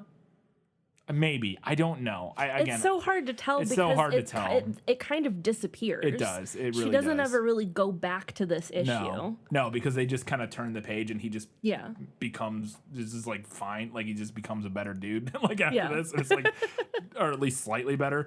So yeah, they never really revisit this in any real way. But it's a terrible conversation. Good moments and bad moments, but those are definitely bad moments that the movie just cuts all of. Also cuts a really terrible line where Christian says, "I feel like the sun has set and not risen for 5 days. Anna, I'm in perpetual night here." And I was like, all right, Batman, calm down. Like, what the fuck are you... All right. It's hilarious. You're not a vampire. No. He wishes. He wishes. Or E.L. James wishes. Yeah. No. I liked that the movie had her go home after their dinner, instead of just jumping right back in and spending the weekend with him right away. Excellent choice for both the film and for her as a character. Yes. She also has a dream about Layla. I don't know if I have this in the right spot. I didn't remember this, so... She has a dream about Layla in the book. It's after she sees Layla outside of her work for the first time. So I think this is in the right spot. We just didn't talk about that because we have it in a different section. And in the dream, Layla just like quotes an Emily Dickinson poem at her. And I hated it. Yeah, I don't remember that at all. I hated it. I know it was a dream, but I still hated it. Fair enough. I'm gonna need you to leave Emily Dickinson out of this. That must have been, I must have read that segment as I was dozing off one night and just it left my brain mercifully. So. She doesn't like say it. That's what she's doing. So maybe you just didn't recognize. It's also very likely that I would not have recognized it. I can tell you that much. Yeah. But, yeah. But it is one of her more famous poems. The scene where she's getting a drink with Jack at the bar after work, which in the book, I think there were more people there. I think a handful than there of were other in the people movie. came, There were like more coworkers there. But in the movie, it seemed to just be those two. And then Christian comes in. And it felt to me like there was slightly less alpha male posturing in that scene in the movie than there was in the book. By Jack, maybe. for sure. I think Christian is still like a weird asshole, which the movie does on purpose because that becomes like a thing that Anna like chastises him about. Right. And then like tries to apologize to Jack about later. She's like, I'm sorry, Christian was like kind of a dick at the bar the other day. Because he is. Christian walks in and they're like having a drink and Jack's like, hey, can I get you a beer or whatever? Yeah. And Christian's like, no, we're leaving. Yeah. And it's like, oh, okay. All right. Yeah. Well, that's the thing. It's like in that moment, if I'm Jack, I'm like, oh, I'm calling, like, that's something going on there. That's not good. Yeah. Like if you saw that interaction in real life, you'd be like, oh, we got to keep an eye on this. There may be some some spousal abuse going on here. That feels like If I saw that interaction in real life, I would never stop thinking about That's it what I mean, until I yeah. had resolved the issue. Yeah, that's what I mean. Now, in our instance, Jack is also right. an asshole. He's also horrible. Yeah. But the scene is cut a bit mercifully short in the movie. So. Yes, it is. The movie also drops basically the entire monitored emails plotline. Yeah. I think there's like a mention of it. There might in be. the movie. I'm thinking it's got to be important later, but maybe not. But literally, as I was reading the book, of course they have their emails. Emails are their Paris. Yes. Thank you. Never a more searing indictment of this story has been uttered. Emails are their Paris. Printed on the book jacket. Emails are their Paris. I'm not reading this. That sounds awful. But they have their email exchanges again in this. And she's emailing him at work from her work email. And literally on the same page, she sends him an email, and I wrote a note, "You should not email him from your work email. This bitch is dumb AF." Yes. And then literally later on that same page, he responds to her and is like, "The emails are monitored there. Yeah. Use your BlackBerry." Oh my God. And I was like, see? I had a note about this later. I was just like, he has to tell her to stop emailing through the work email and send a message through the fucking BlackBerry. And I had a note later in all caps that was literally after another one of these email exchanges, like before he chastised her again. I was like, oh my fucking God, just use your fucking BlackBerry. What are you doing? I was like so mad. I was like, why are you keep emailing him? What are you doing? But I think there was like one instance maybe in the movie where she emailed him and got a response that was like, "Don't use your work email." I don't remember I don't remember. Yeah. But because overall in the movie she just uses the BlackBerry. They just text all the time. Yeah, basically, pretty which much makes sense. Pretty much the movie just drops all of that, which I think also is at least partially due to when the movies came out. Mm-hmm. Books written in 2009 or whatever. Yeah. Texting, while a thing lots of people did, was not entirely ubiquitous in the way that texting was in 2015 or whatever when these movies were made. Right. So I think that was part of it. But yeah, just that infuriated me to no end. I was like, what are you doing? What are you doing? She just keeps doing it. Yeah. What's wrong with you? It's the worst. Anna and Christian go grocery shopping to get stuff to make dinner. Yes. And they do this in both the book and the movie, but a little movie ad that I liked, she pulls some ice cream out of one of the freezers and tosses it to him and says, "Your new favorite flavor." And then it's vanilla ice cream. Yeah. It's fun. It's fun. It's fun. And it's bratty. That is in the book, to some, not that line and not that exchange, but the vanilla ice cream makes an appearance. The vanilla ice cream. And I think there is book. even some reference to, I could be wrong. Maybe the movie just has that. I might be wrong. I don't want to go back and try to find it, so I don't know. But that whole dinner cooking scene, I thought, while not bad in the book, I thought was better in the film. It's just, it all feels like, because they're arguing and talking about him buying SIP, and it just feels more natural and less insane. It just feels like two people having an actual conversation, as opposed to like him being a weird psychopath and then her like dealing with that that we get in the book all the time. I don't know. But then they decide it's time. They're very horny because she's like she's flirting with them. She's beside herself. She's with putting horniness. on the moves. And in the book, the movie cuts this line, which I thought was good because the line that leads up to them having sex is she whispers in his ear, "Put the chicken in the fridge." And I was like, that's the least sexy thing anybody has ever said. Sentence. No. Put the chicken in the fridge and then go wash your hands real good. Real good. Yeah. But then they have sex, and this was a line we were waiting for. We knew it. We were hoping it would make an appearance, and we were worried because it makes an appearance earlier in the book. Yeah. And so we had thought maybe they had cut it. Yeah. But I have this in better in the book, and I don't know if you agree, but I have this in better in the book because they use the line still great, and they move it to a place where it feels better to me. Yeah, no, I agree. So in the book, this line happens during their dinner conversation in that restaurant as they're discussing like the nature of their relationship.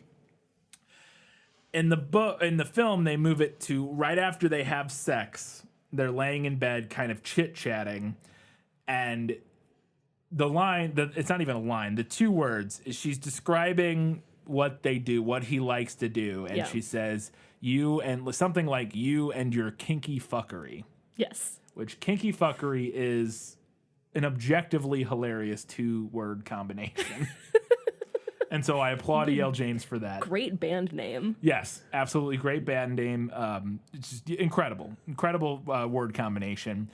Again, in the book, it happens during a like semi-serious dinner conversation where they're discussing boundaries and why their relationship failed, and so it feels weird. Yeah.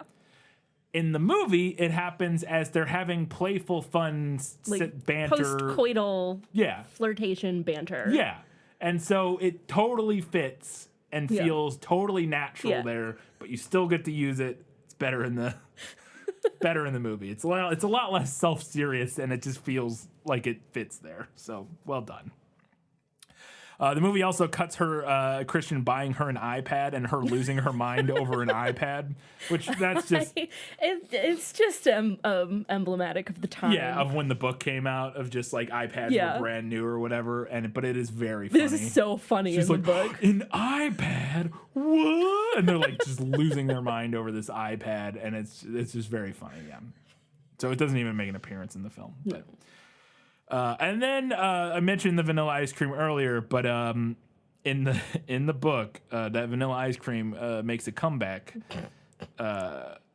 literally, and they have sex with ice cream, and there's a line that is not. I mean, none of this happens in the movie, but at some point, I think Christian says we're gonna have some Ben and Jerry's and Anna, and I hated it. And then Anna thought to herself, oh my, we're going to have fun with food. And I said, please don't. And then they had sex with ice cream. And only this series could make fucking with ice cream sound so boring. Yeah. He just like puts it in her belly button and then eats it. It's just, He's just always eating stuff out of her belly button, and I don't appreciate it. I don't know. It just, belly buttons are hard to clean. I'm not necessarily like morally opposed to like, ice cream involved. It's just reading it, I was just like, I don't want any of this. Like, I'm just not into any of this. I was like, no, it's just sticky, and I just, no, I don't like it. It's gonna like melt and get everywhere. Yeah, and it's just gonna. Well, and at one point during that scene too, he was like, he puts it on her stomach, and he's like, careful, or you'll get ice cream on the bed. But they had already been doing stuff that would have very clearly gotten ice cream on the bed. Everywhere. I was like, your sheets are already ruined. Yeah, it's just, I didn't like that scene, and I'm glad it's not in the movie. So speaking of the sex scenes, though, continuation from movie one is that the sex continues to be improved by not being written by E.L. James. Yes, absolutely. And you have some examples here, but one of the things before we get into those examples that I wanted to touch on is the thing that actually, I don't know why it took me to this point to like my brain to like click into, is that the prose in these books is way more prude than I was way more censored than I was expecting it to be. Like, we're still, like, sex stuff happens, and it's explicitly mentioned in the sense of like, we know, like, but it's all like we're not like, we don't get, she's not like glossing over the sex. We don't get like the build up and then like, and then we made glorious love, and then like, and then it's the next morning. Like, we get somewhat explicit descriptions of the sex that's happening, but also she never uses any words that are like actual words people use to talk about sex, and it feels so weird. Everything is like, he touches my sex and he puts his finger there, and like the most explicit it gets is like, you know, he sucked on my nipples and they got hard, or what. Like, that's like the most like vividly explicit anything gets, and it just feels weird to me. Yeah, it's weird. Don't know. I don't know. It's like a weird mixture of like prude and not in the same time that I found very strange, which maybe is on purpose for the target demographic. It is, you know. Do you feel like this one is different level. as compared to the first No, book? I think the first one was the same. I just don't think I realized it at the time. I just don't think like I said, until this one, I just don't think for some reason my brain registered like, wait a second. There was so much to take in the first book. And I was just like, wait a second. This is also like, it's very odd prose. Oddly censored. It's not censored, like, but it kind of is. But it's different from like I've read my fair share of like traditionally published romance novels. Yeah. Like your Bodice Rippers and things like that. And it's I don't know if it's different than that. I think it is. Okay. I not a lot different, because there is a lot of like couching of language and using like euphemisms. Right. But I don't know, there is something different about this. And I almost wonder if it's that maybe she has actually not read enough erotica to be able to mimic the language use in a way that feels natural. Yeah, that could be. I don't know. Yeah. Because my only experience, and it's not much, but my only experience with any erotica is like the online, like, you know, whatever, fan fiction or whatever. And that is not hold back in terms of using language or whatever. Not. And so to me, I don't have I have never read like a traditional, like, you know, Harlequin romance novel or whatever. So I don't know what that kind of prose normally looks like. I guess it does make sense that would be more in the vein of this. Yeah, it's more in the vein of something like this. But, you know, like any genre, it has conventions and tropes, and there are language conventions. Yeah. And I do wonder if she's read like just enough to be a little dangerous, but not enough to successfully like mimic the tone and the rhythm and like the way that the language feels, or not enough to have her sex scenes be different at all, because they use the same words and like everything. She's got her handful of words and like go-to phrases and descriptions that just get used over and over again. Yeah. But anyways, here you go. Here's some examples. Okay, I'm going to read you my notes verbatim because I think my notes are funny. I'm very full of myself, and I think all my notes are funny. Quote, his joy-inspiring tongue. Erica, I'm begging you to write a normal thing. Joy-inspiring. Logically, I know that nipples do elongate at least a bit when they get hard, but something about nipples elongating is so wrong. And she says it so many times. She says it so many times. They're either elongating or they're lengthening. Lengthening and elongating. Yep. Groaning, oh baby, as he comes. This is a fucking farce. Like, if you didn't know any better parts of this, read like satire. Oh, I have absolutely had notes about that later, but yeah. Yeah. We're all tongues. Another great all tongues. Quote, her panties, quote, disintegrate in his hand. Ma'am, what? What? I don't even. They just turn into What were they dust. made of? I don't know.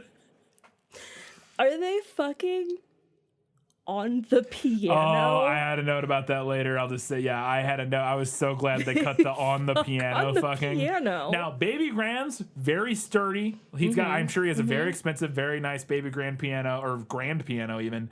So I'm sure it could withstand them having sex on top of it. I'm not, but it's still, I was like, why are you fucking on the piano? It's so weird.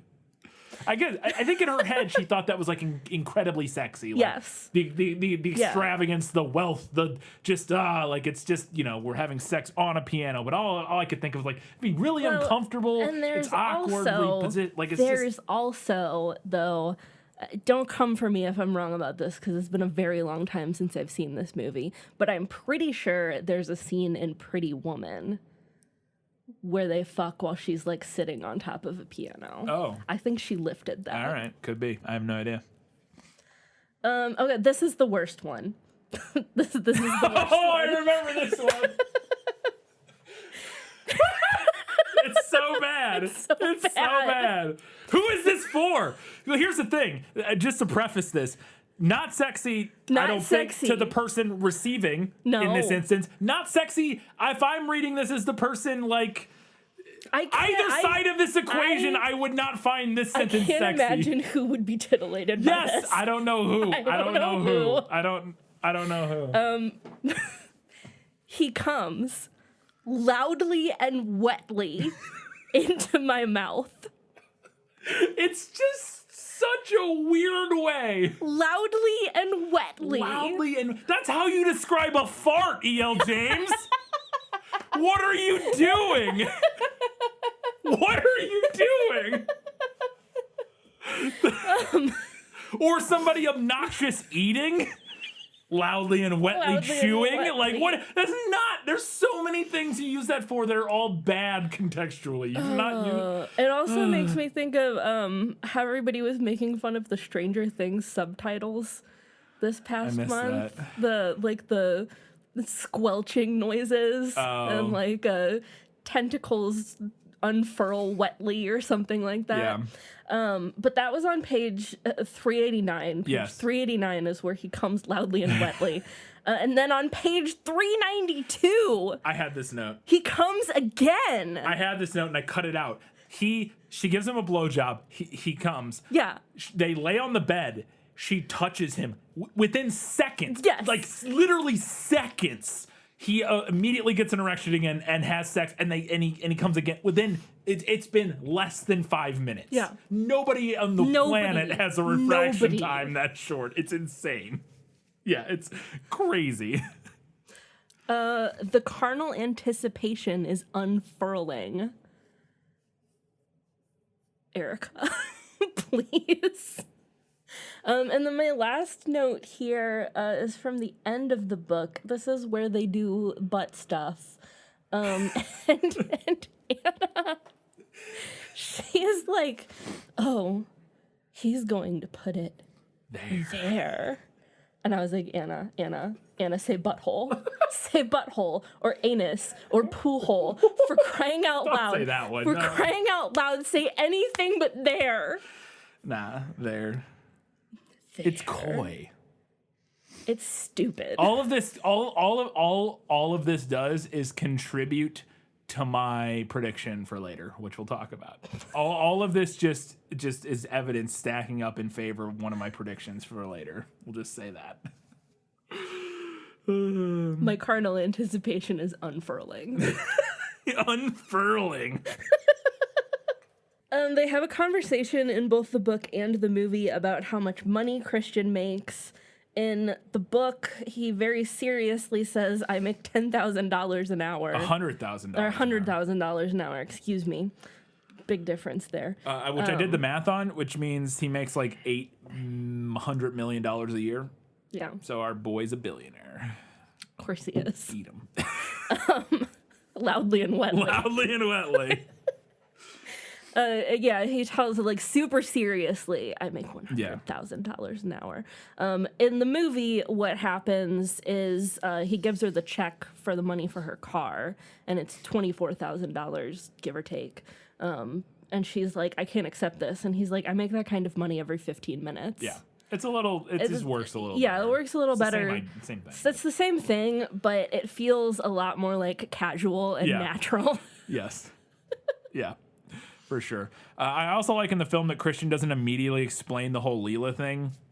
He kind of hides it at first. Like, she brings it up. She's like, hey, I just saw this girl out there on the street, and I saw her the other day out in front of my office. And then in the book, he just immediately is like, oh, that must be Layla. Or Leela or whatever. I think it's Layla. She's been stalking me, blah, blah, blah. And he just immediately explains it all. Whereas in the movie, he kind of like, he's like, oh, that's weird. And then Anna puts it together, like in the next scene. And she's like, oh, that must be what's going on. Like she figures it out. I also think that the movie makes a good idea by dropping the clue that, or the line about how, like, when he's telling her all this information about Layla, he's like, oh, we found out that last week she got a concealed carry permit. Yeah. It's like, okay. All like, right. I mean, because that does two things. One, when she shows up and has a gun later, it's more of a surprise and like, holy shit, the stakes the elevate stakes to just $1 shot million. up. Yeah. And then two, the other thing that does is in the book, once this whole Layla plot line is dropped, Christian immediately is like, you have to come stay with me. She could be anywhere. She could be trying to kill you. We know she has a gun. And immediately the stakes go up to like 11, but then like it just stays there forever. And we have this like high tension, but it obviously diffuses over time because of like nothing happens for a while. So it's like, what do we, whereas the movie kind of keeps it low-ish stakes and then elevates it up to 11 very quickly when she shows up at Anna's apartment, which I think just makes a lot more sense. It works a lot better.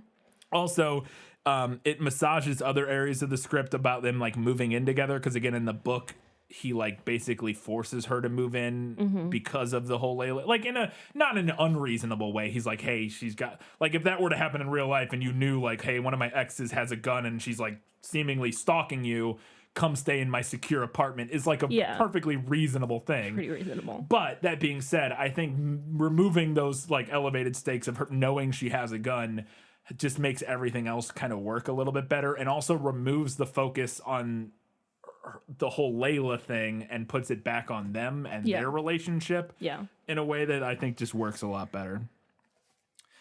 The movie also cuts the fact that we find out in the book that Christian dropped out of Harvard and that Mrs. Robinson loaned him $100,000 to start his business, which is very typical. Like I was like, oh, at least it doesn't read as an indictment. I don't think it is, but I was like, oh, just another one of those billionaires that got just a tiny little $100,000 loan from their mysterious benefactor. Loan.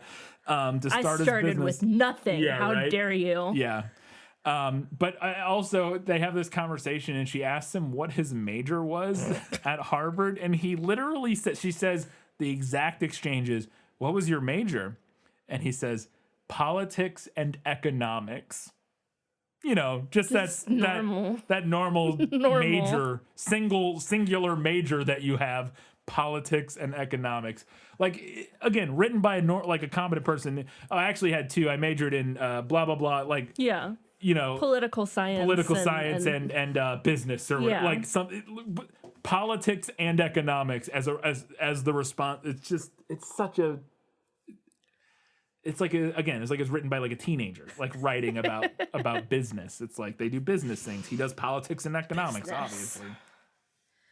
There's an insane scene in the book where I don't even remember what the lead up to this was. Like, what were they doing?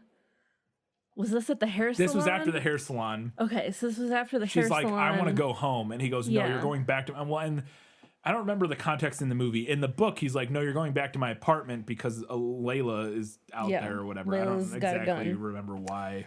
And she doesn't want to go with him. And he's like, well, then I'll pick you up and carry you. Yeah.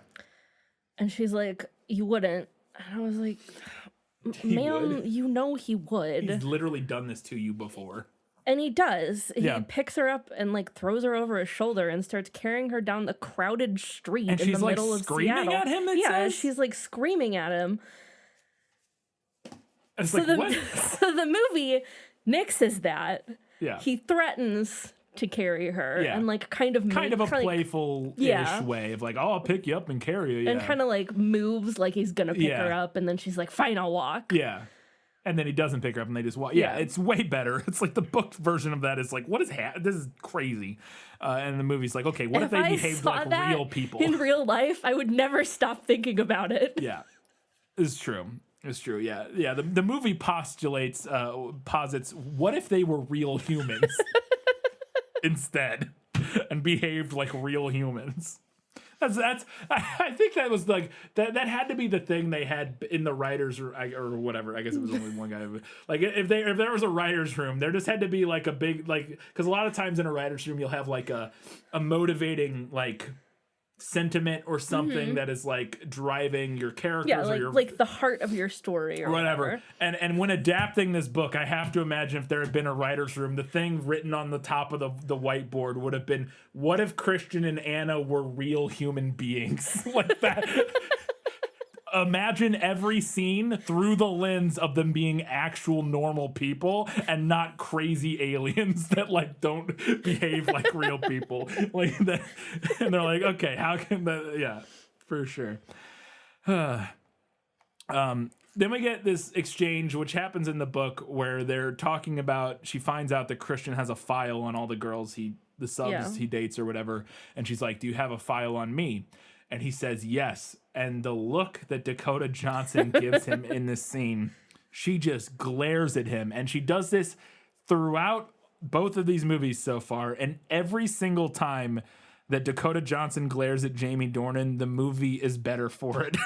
Because it just, she's so much more capable. And every time, in just the look she gives him, you get so much about their dynamic and her, and you feel so much more like she can handle herself. Yeah, it feels so much better. Yes, it just feels so much more equal and balanced, and like she is not putting up with his shit, and it just like in the book, I think they're kind of going off the thing where she like rolls her eyes at him all the time. Yeah, but that feels very different than the way she glares at him in the movie.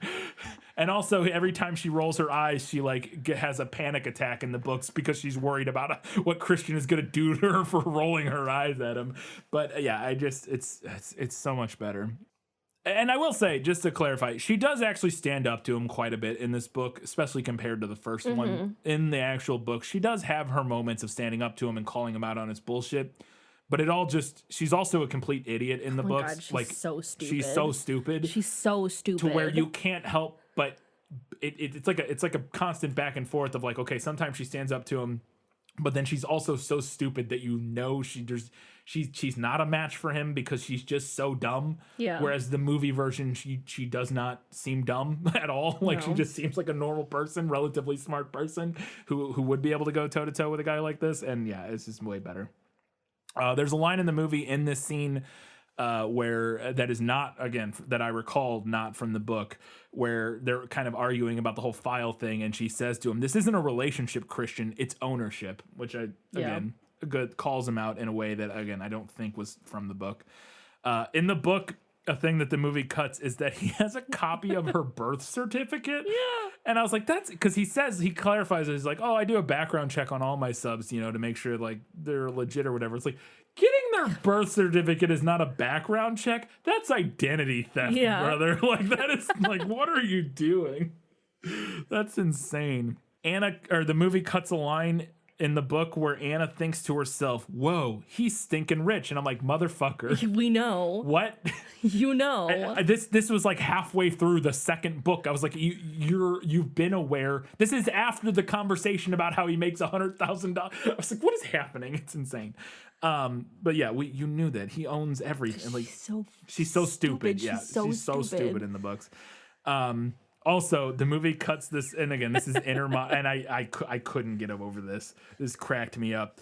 There's a moment in the book where I think it's when they're getting ready to go to the party, maybe, and Christian walks into the room, and she thinks to herself, "Wow, Christian looks amazing. He's wearing a white button-down, open at the neck, and black pants."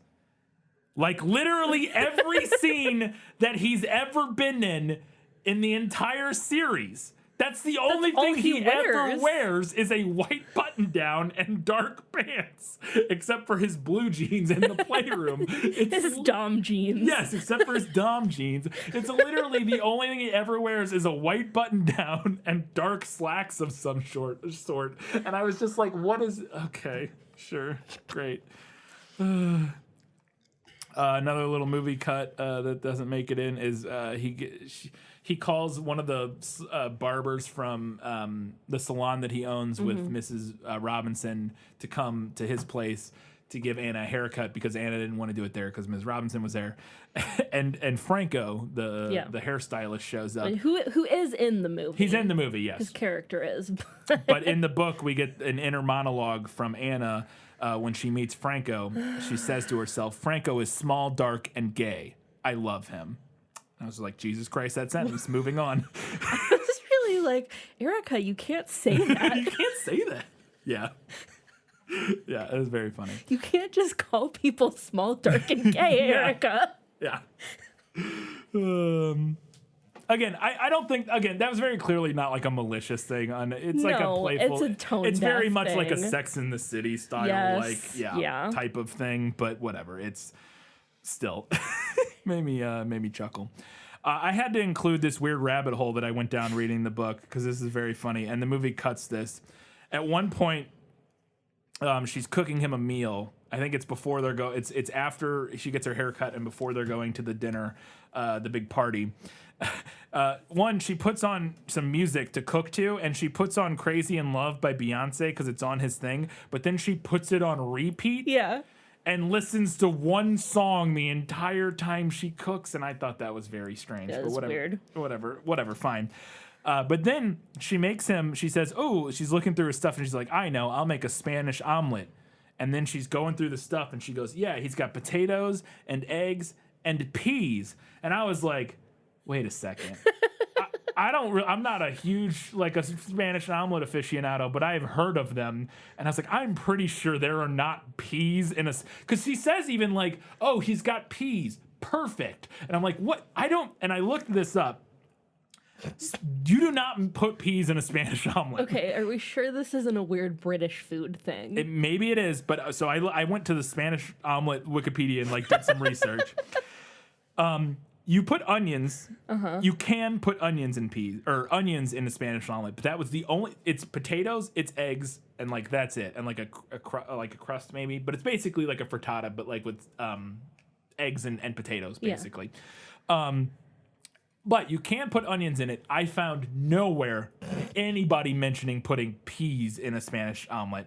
But I thought this was very funny. Apparently, there are two main options of getting it either with onions or without onions. And apparently in Spain, consumers almost always have the preference. Most places will offer both. The addition of onions is the cause of an unresolved dispute, pitting consobolistas, those advocating for the tortilla with onion, and tortilla is another name for a Spanish omelet. Consobolistas, those advocating for the tortilla with onion, against sensibilistas, those considering the onion an attack against the dish's authenticity. Which was very funny to me. And then the thought of adding peas to it, they would probably lose their minds if onions are like potentially this big like culture war over whether or not you put onions in it. The idea of adding peas to it has to be like complete sacrilege. They probably had to edit that out for the Spanish version of this book. Like, we can't let them know she put peas in it. This is very funny to me. Oh my God. So at this point, they're going to the charity ball gala event at his parents'. Yes. And she's getting ready, and he's like, "I have something else for you to wear." Yeah. And I'm glad that you found the name of what these are, because I couldn't remember what they were called. Yeah. They're called Benoit balls. Yeah. And they're balls that go into a vagina. Yeah. And I couldn't remember what they were called, so I kept Googling vagina balls. That cannot have ended well for you. Well, then the only thing that Google was giving me was Kegel balls. I think you could call them that. I think you could, so I just had to Yeah. call them that in my notes because I could not for the life of me remember what these things were called. But they're Benoit balls. So he pulls these out, and she does this in both the book and the movie. But the movie gives Anna an amazing line. He Yes. pulls them out, and she just goes, "No, you are not putting those in my butt." Yes. It's amazing. It's a fantastic way to diffuse the scene. Yes, absolutely. Because I had that scene overall in the movie nailed it, because that is exactly what happens in the film or in the book. But yeah, that additional line of "you're not putting those in my butt" is very funny. And I appreciate that addition a lot. But then right after that, he hands her a little box, and she opens it. It has these metal and they're earrings. But she looks at him like, well, what is this? And he says, don't worry, they're for your ears. And then she laughs, and then she like stops short because the laughter obviously contracts the muscles that the Benoit ball. Yeah. So I thought that was a fun little addition too, because that is not in the book, but I thought I enjoyed it. We actually get to the party, and I thought the party looked way more interesting in the film than it was described in the book. Like the extent of the description that I recall from the book is that they have some ice sculptures, like somewhere.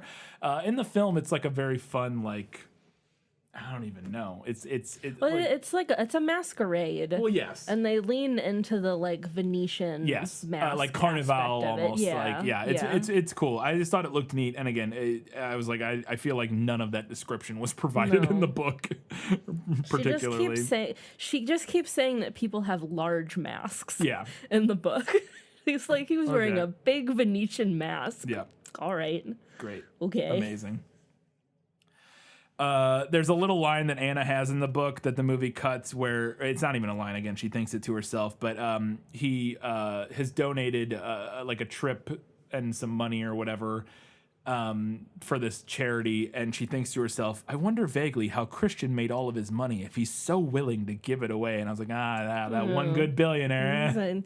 He's one of the good ones. Is he giving it away? He gave away a $20,000 trip to his Aspen. He didn't even give anything away. He doesn't stay there. It's like, it's literally not, it means nothing. Yeah. It's just nothing. Yeah. He let somebody use his. He's not losing anything on that. Literally gave nothing away for that.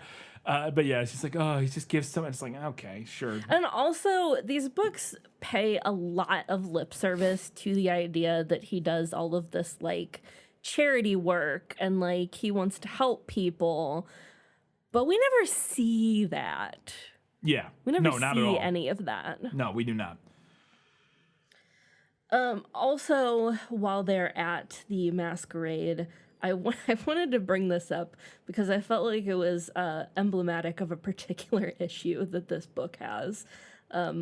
Also, I think a result of it having been published serially and then not really edited for traditional publication. Yeah. So while at the ball, Christian and some other person discuss his latest charitable invention that's going to make the world a better place, which is a wind-up mobile phone. Mm-hmm. And now, you pointed out to me later that is in fact a real thing. Not that it's necessarily that exists, but that it's not an outlandish idea. Like there are wind-up radios and flashlights and all kinds of stuff. Wind-up other things. And you can get wind-up chargers for cell phones. So it's not like an outlandish thing to the idea of a wind-up phone. I was picturing something very comical. And that's fair. I also just kind of assumed that it was something dumb and fake because I don't trust Erica. That is totally fair. But anyway, so at the ball, on page 140, it's a wind-up mobile phone. And then on page 273, it magically becomes a solar-powered mobile phone. I missed that. That it changed. That's so interesting. That's wild. Yeah, he's getting near to perfecting a solar-powered mobile phone. Yeah. Yeah. Maybe he's working on both, I guess. That's the kind of detail editors notice. Yeah, right. But yeah, that absolutely. I missed the second part because it's definitely a wind-up phone in the first part, and then a solar-powered one later, which is very funny. Something else we lost that happens at the ball in the book is the first dance auction, which was like a meat market. Yes. They auction a first dance with all of the eligible maidens. Yes. Who are at the ball. Yep. And the MC calls them comely and compliant wenches. Yes. Which is, I had oof there. Now, here's the thing that's so funny to me is that in the context of like a Ren fair. Yeah. That line's fun, funny. old-timey misogyny is like fun. But in the context of a bunch of millionaires sitting around at a fancy charity dinner, bidding to dance with supermodels, it's horrifying and Gross. disgusting. Like, Gross. it's so funny how you can, those two different context is everything. Is everything. Yeah. I will say though that I thought her fake accomplishments in this scene were kind of funny. Yeah. Because a couple of the other girls go before her, and the MC is like listing off what their accomplishments are, and one of them is a matador. Yeah. And I was sitting there, I was like, what is he gonna say about her? Yeah. And then he just straight up says fake shit. Yeah, he says fake shit about all of them. Yeah. And I think she realizes before that, or maybe she doesn't, but yeah, he's just making up nonsense. Well, I about all didn't of realize it was fake because we don't know any of we these don't other know them. characters. But I thought that Anna in the book is like, I don't has remember a her thought thinking about that. I could be wrong, but it yeah, doesn't he matter. says that she like speaks fluent Mandarin and like Yeah. all this other nonsense, and I was like, oh, okay, these are just lies. I see. Making stuff up for sure. Also, while we are at the ball, movie edition, we see somebody like creeping around and like creepily taking a picture of the Gray family portrait. Yes. And we don't know who it is in that moment. Not necessarily. You can kind of gather from the hair, but yeah. But because we'd read the book and we knew what happens with this character, I was like, oh, is that supposed to be Jack? yeah. Yes. And I thought that was an interesting addition. Yeah. Like I liked that they like seeded his villain arc. His a treachery. little bit more. Yeah. No, I thought it made a lot of sense. I thought it made perfect sense having him be there in the mask. He's wearing a really big mask. You can't see his face at all. Anna walks right by him. Again, the hair kind of gives it away because he even has it back in the same way he wears it like in day-to-day life. So like it's kind of obvious who it is, but if you're not paying super close attention, you might not notice who it was. And yeah, I thought for sure, especially for book readers, kind of teasing, and setting up where he's going. It also sets up because at the end he has the picture, right? And also we don't know what his whole, because at the end of this it sets up him as the villain of the next book or whatever. So we don't know what he's going to do. If he starts doing stuff that requires him to have knowledge of Christian and his family, this kind of thing is a good breadcrumb to set up that the book does not do. Yes, absolutely. I will say the Elena confrontation, like I said, at the end of the book is better in the book, but in this scene I thought was much better in the movie, where she runs into Elena at this masquerade ball, and in the book they just kind of have a brief conversation, and Elena's doing like the kill her with kindness kind of thing, where she's like, oh, Christian's so happy, oh, that's amazing, you guys are great, don't hurt him, please don't hurt him, kind of like subtly being like, oh, don't hurt him or I'll come after you, but not even like that. But in the movie they switch it to her just being like kind of overtly shitty, and she's just like, hey, you can't give him what he needs and blah, blah, blah. And I actually really like that change because it really helps motivate Anna's sort of anxiety later in the story. Having Elena come to her, the one person that Anna knows Christian is friends with and knows him really well. Again, she hates Elena for very good reason, but she knows that her and Christian are friends, and she's his only friend basically. And have her be like, hey, you're not good for him. You can't give him what he needs. And sow those seeds of doubt in Anna, I think makes what happens later with Layla and the kind of fallout after that scene make a lot more sense in the movie than it does in the book. Yeah. Because she just doesn't have as much reason to be have the same anxieties that she does in the book as she does in the movie, again, because in this scene, Elena's like, you suck.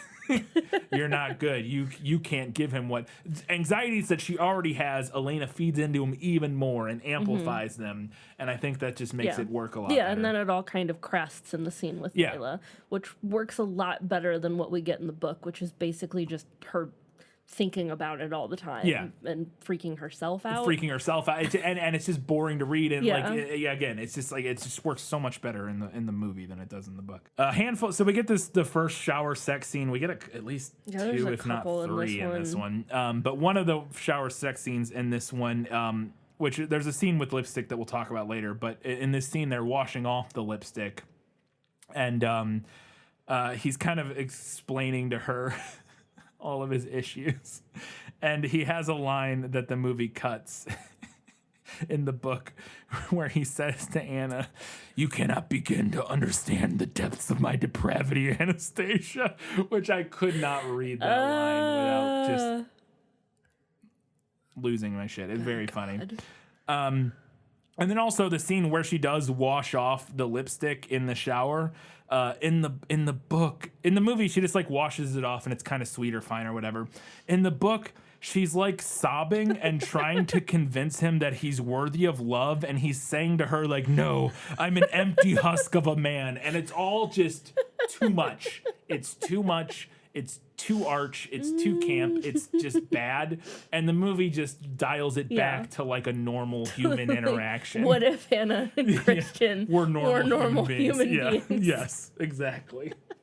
And not empty husks of a man. Yeah. So in the book, Christian takes her to see a big mansion by the lake that he's thinking about buying, or has he already bought it? I don't remember. It doesn't matter. And that's him. Are you talking about in the book or in the movie? In the book. In the book, he is thinking about buying it, and he tells her that. Yeah. In the movie, they don't ever go see it. No, that was what I was getting to. Yes. In the book, they go and see this house. Yeah. And I'm assuming that's going to be in movie 3. Right. Because they do set it up. Yeah. They seed it here. And I liked the way that they did it. It's when they're out on the lake in his sailboat.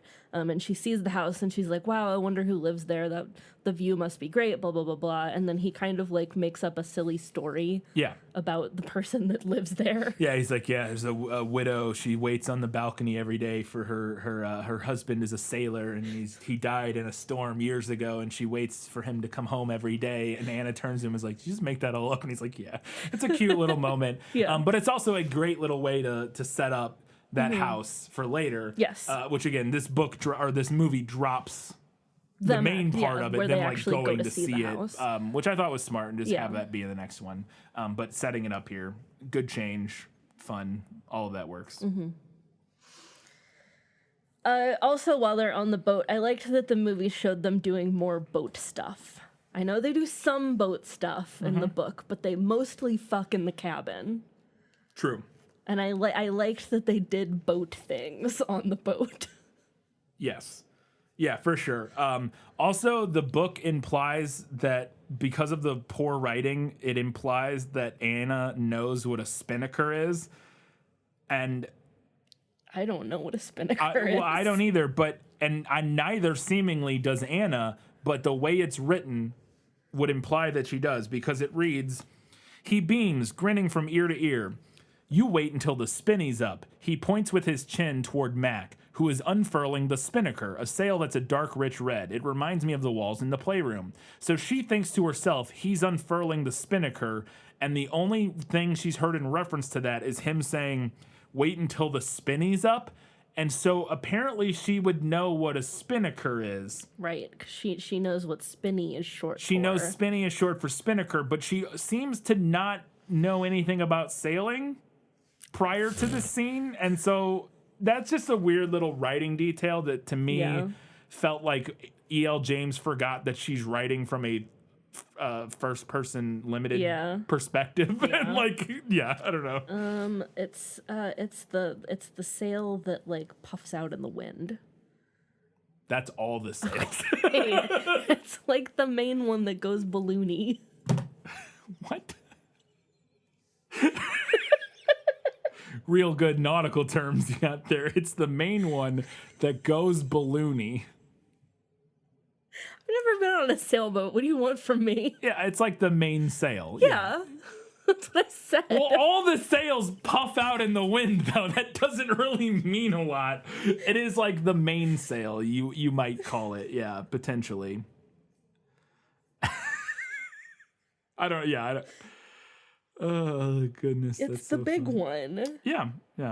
Oh, it's the okay. It's a sail designed specifically for sailing off the wind on courses between a reach, wind at 90 degrees to the course, to downwind, course in the same direction as the wind.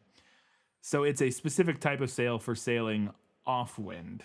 which I don't know anything about sailing. So I assume that means when the wind is not coming like from behind the boat, potentially. I don't know. I liked my description better.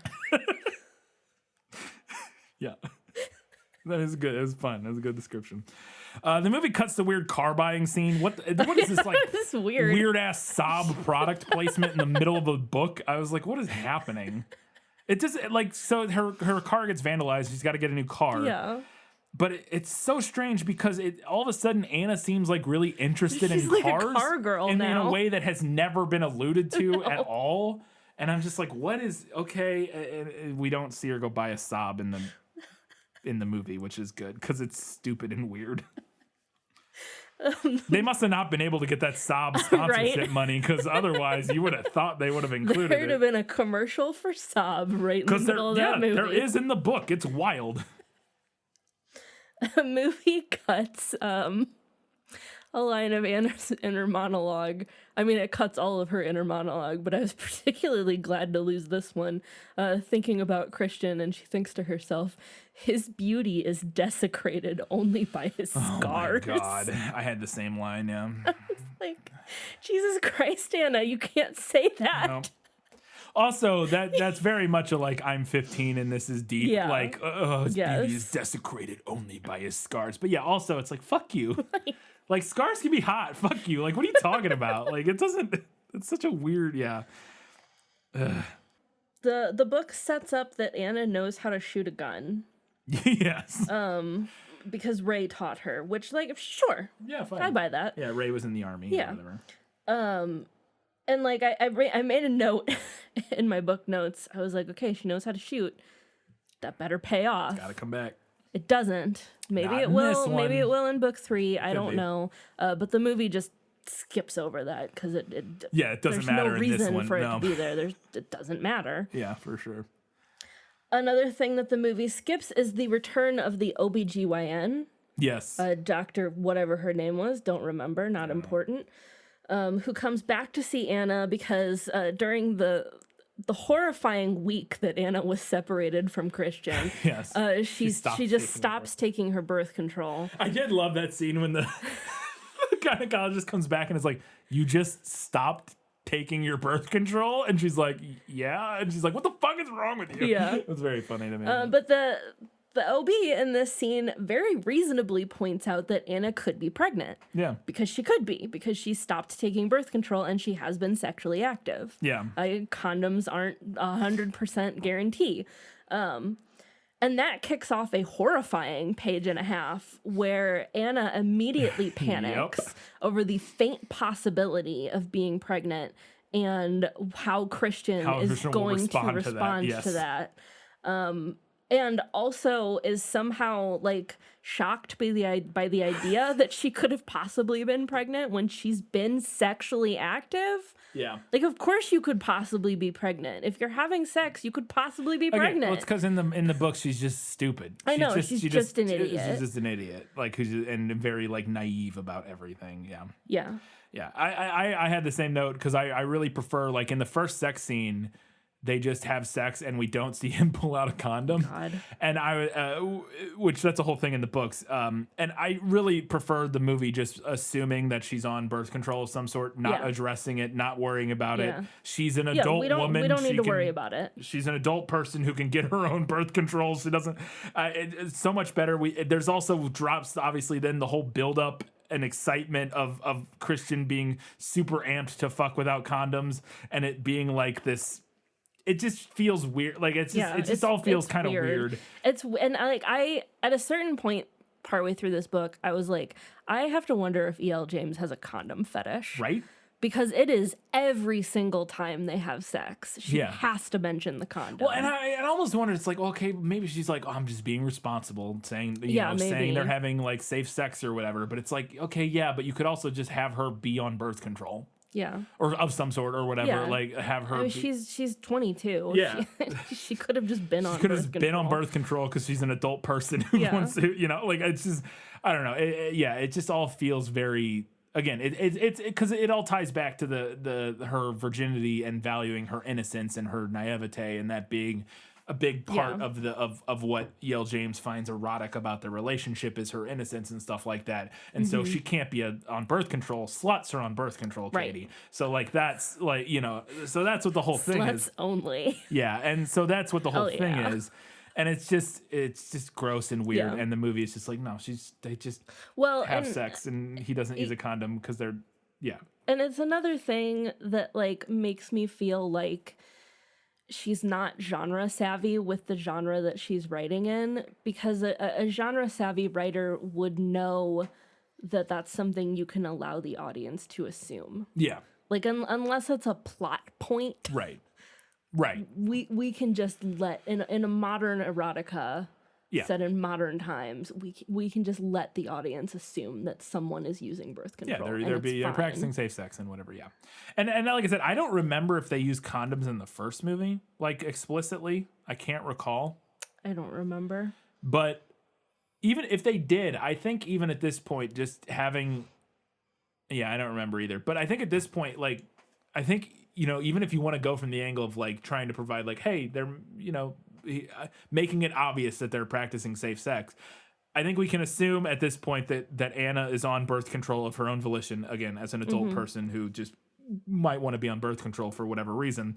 And they, at this point in the second movie, they know the history of each other to where, and they know, she knows, well, I guess she doesn't for sure that he hasn't had sex with anybody since they have, but there's a whole conversations in the previous story and stuff about their like he has like clean STI whatever, so she knows like, you know, it's fine in terms of like sexually transmitted infections and stuff. We're good to go, so you can just good to go for it. I'm on birth control. We're clean. It's good. One would think, but yeah, they just whatever. Although it's been a whole week, maybe he found another. It has been 5 days. Has he found another sub? Who knows? Who knows? A line from Christian that the movie cuts. I don't remember the context of this. But he says to Anna, this is not an inner monologue line. He says to her, "My natural inclination is to beat it out of you." Very charming stuff. I don't know how we're expected to like him at all. Nope. I don't understand. Because he's dangerous, and we like danger. I mean, no, there's a way to do that. There's a way, because I am no stranger to being attracted to the villain. Right. I am no stranger to that. This is not that. Yeah. No, you're not wrong. I don't disagree. I'm just saying, I don't know. The movie also cuts Anna lightly flirting with Taylor and Christian fucking losing it. I had a note about that just as well. absolutely losing it. Yep. Even though he should know that means nothing and that nothing's going to happen. That's why it's so them. infuriating. They're both, he's just as stupid as she is in that regard. Like, they're both just infuriating the way they constantly react the same way to the same shit over and over again. Yeah. And it's not even that it's necessarily unbelievable, because there are just terrible, like, people like just people who are just don't learn and don't, you know, like, it's just how there's a lot of people like that who just continuously have trust issues or whatever. But it's just like so obnoxious to read. It's just like also, Taylor is my favorite character in this series. Yes. He's the only good character. Maybe I'm just toxic and petty, but if I were Anna, I would have slept with Taylor. Yeah, because he's not married. He has a kid, but I don't know if there's... He has a kid, but I don't think he says, he mentions his ex-wife. You're not wrong. I would have banged Taylor 6 ways from for Sunday. Sure. Absolutely. I would have gone for Miss Johnson, so... Hell yeah. Cut. She's chill. She's got, fucking the help. Let's go. There's a great moment in the movie where, so Anna gets into, and this happens in both the book and the movie, but she goes into the playroom to like kind of look around. And I don't know if Christian, he does in the book. But she's in there looking around, and then Christian like comes into the doorway and like surprises her. And in the movie, she turns around and she's like, "Oh, fuck." And her reaction is so funny. Again, I adore Dakota Johnson in these movies. Every reaction is just so perfect and amazing, and I just love it. It cracked me the fuck up. Another line that she has in the scene that was a movie ad. I think Christian says that Miss Johnson has a key to the playroom, and she's like, does she come in here a lot? Does she dust in here? Yeah. It was very funny.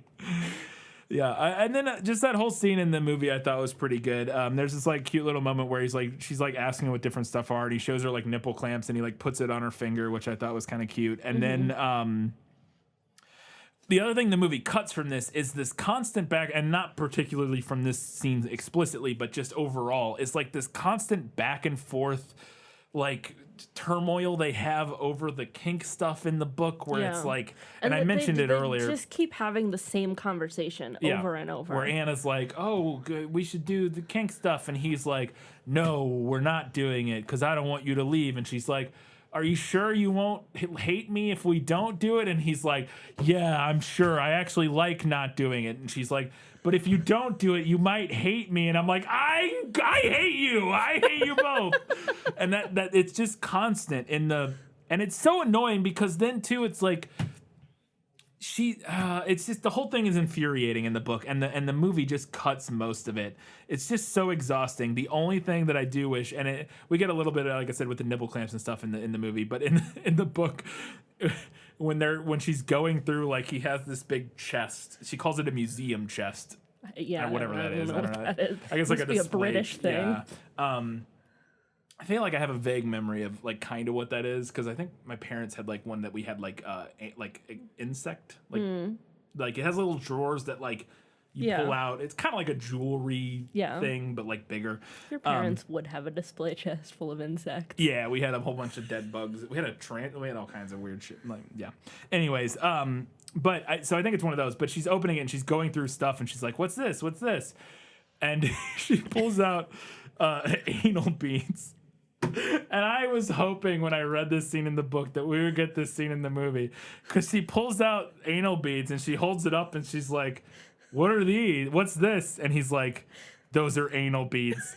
And if that exact exchange would have happened in the movie, I would have lost my mind. Oh, it would have been amazing. It would have been incredible, because just like the way it plays out, she's like, "What is this?" He's like, "That's a butt plug." And then she's like, "What is this?" And he's like, "Those are anal beads." And it's just the funniest thing. And seeing that translated to the film, I guarantee it would have been even funnier. But I do want to say though, every single time she did that in the book where she like didn't know what something was, I was like, Jesus fucking Christ, Anna, you were supposed to do research. There was a whole plot line in the first book. There was a whole plot point where you were supposed to, you should know what a butt plug is. That's pretty low on the chart of like what that stuff is. Yeah. Pretty quick on the like doing research, you'd run into that, I feel like. But yeah, she apparently has not. There is a scene where they do a little bit of kink, not in the playroom, but following this, they take a spreader bar back to the bedroom. Yes. To play with that. And it isn't really a different scene. It plays out pretty much the same in the book and the movie. Yeah, it's pretty much identical. But the tone of the movie makes it so much more palatable by not taking itself super seriously. Yes, it's amazing. They which I had this in better movie. It's a thing that happens in the book, and it's like so it's kind of the movie nailed it. As they're walking up to the bedroom, he's got her over his shoulder, and he's carrying the spreader bar, and they run into Mrs. Johnson. Yeah, and Anna's like, "Ah," and it's like awkward and weird, but kind of funny. And the movie awkwardly waves at her. Yeah, I thought the movie did a good job with that. And just seeing it was funnier than reading it, but it was still funny reading it. Whatever. But this is one of the scenes that does the thing that these movies do, which I love, is that during this sex scene, is he's like putting the spreader bar on her, and he has one that is like a telescoping spreader bar, which is fun. And the music is playing, and it's like, you know, it's building, like the music is building, and he's like strapping her ankles in or whatever. And then as the music gets to the big chorus, like the big drop right before the chorus, right as the chorus drops, he clicks a little button and spreads the spreader bar out, and the look on her face and the music, it's just amazing. It's like you kudos. Like I can't knock the way you do this. It's incredible. I love how stupid it is. It's amazing. there's a little scene from the book, or a little like bad writing thing from the book. I wish I had a page number so I could read it exactly, but I got the gist of it here, where E.L. James, within one line of each other, Anna says, I don't remember what the conversation is, but Anna goes, I concede, holding up both hands, blah, blah, blah, blah, blah, blah. I concede, rolling my eyes. And it's like literally within like not even two sentences. It's like literally the same sentence. She uses I concede doing this and I concede doing this. And it just reads so bad. I'm just like, what is... She really gets stuck on particular words and just uses them over and over. I hate it. There's a sexy pool scene. Oh my goodness. In the so book. Not pool like a swimming pool. Pool like billiards. They play sexy billiards. I didn't have any strong feelings about losing the pool scene. You did. No. Well, no. I was glad they lost it because E.L. James does not understand pool. But I was super glad to lose what followed the pool scene, which was him spanking her with a plastic ruler. And I don't know if you've ever been seriously struck with a thin piece of hard plastic, but I have, and it fucking hurts. I just took it that maybe he wasn't hitting her real hard. It was just like more of a playful thing, potentially. I don't think Erica's ever been seriously struck with a thin piece of hard plastic. I don't think she knows. No, that's fair. I don't think she does either. I'm just saying that. Yeah. So I was a big fan of them cutting this horribly written pool scene because 100% either we did not get either we didn't get an account of every pool shot or Erica does not understand how pool works. Well, my money's on 2. One of the two, because there are all of these times, like specifically, here's an example. I tilt my head coquettishly to one side, gently fondling my cue, running my hand up and down and slowly. Oh, I'm just deciding where to take my next shot, I murmured distractedly. And then this is, I'm reading this verbatim. Leaning across, I hit the orange stripe into a better position. I then stand directly in front of Christian and take the rest from underneath the table. Take the rest. Oh, I guess she means the thing you can put the pool cue on.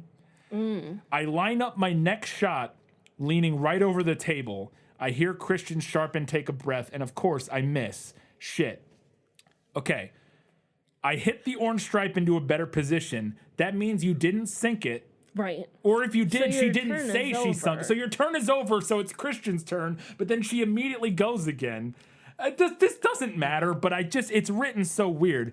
Then, also, she mentions that she's like excited to play him in pool because she played with Jose for years and is like actually really good at pool. Yeah, she's actually good at it. And of course, Christian's still better at pool. Oh my God, I thought it was so boring that he just won. Of course he wins because he has to. Just have her win. That would have been so much more interesting. Yes, but no, of course not, because he still needs to win. Top right, he murmurs, pointing to the black and bends to take the shot. With easy grace, Christian taps the white ball so it glides across the table, kisses the black, and oh so slowly, the black ball rolls, teeters on the edge, and finally drops into the top right pocket of the billiard table. Damn. So she loses to him. Then this happens, which doesn't make any sense. He says to her, which this is not even pool related. He says to her, if you miss again, I'm really going to let you have it. And she goes in her head, what? Have what? And I'm like, Anna, do you not even understand? She's so stupid. Do you not even understand like human turns of phrases now? What is happening? Like, it's so weird. But then and I swear I went back and double checked this.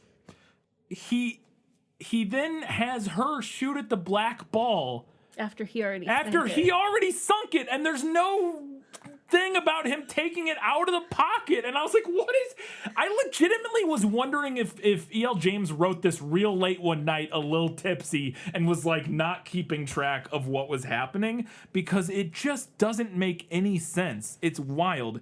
And then again, just the word choice, I cannot stress enough how she just says the same things over and over again.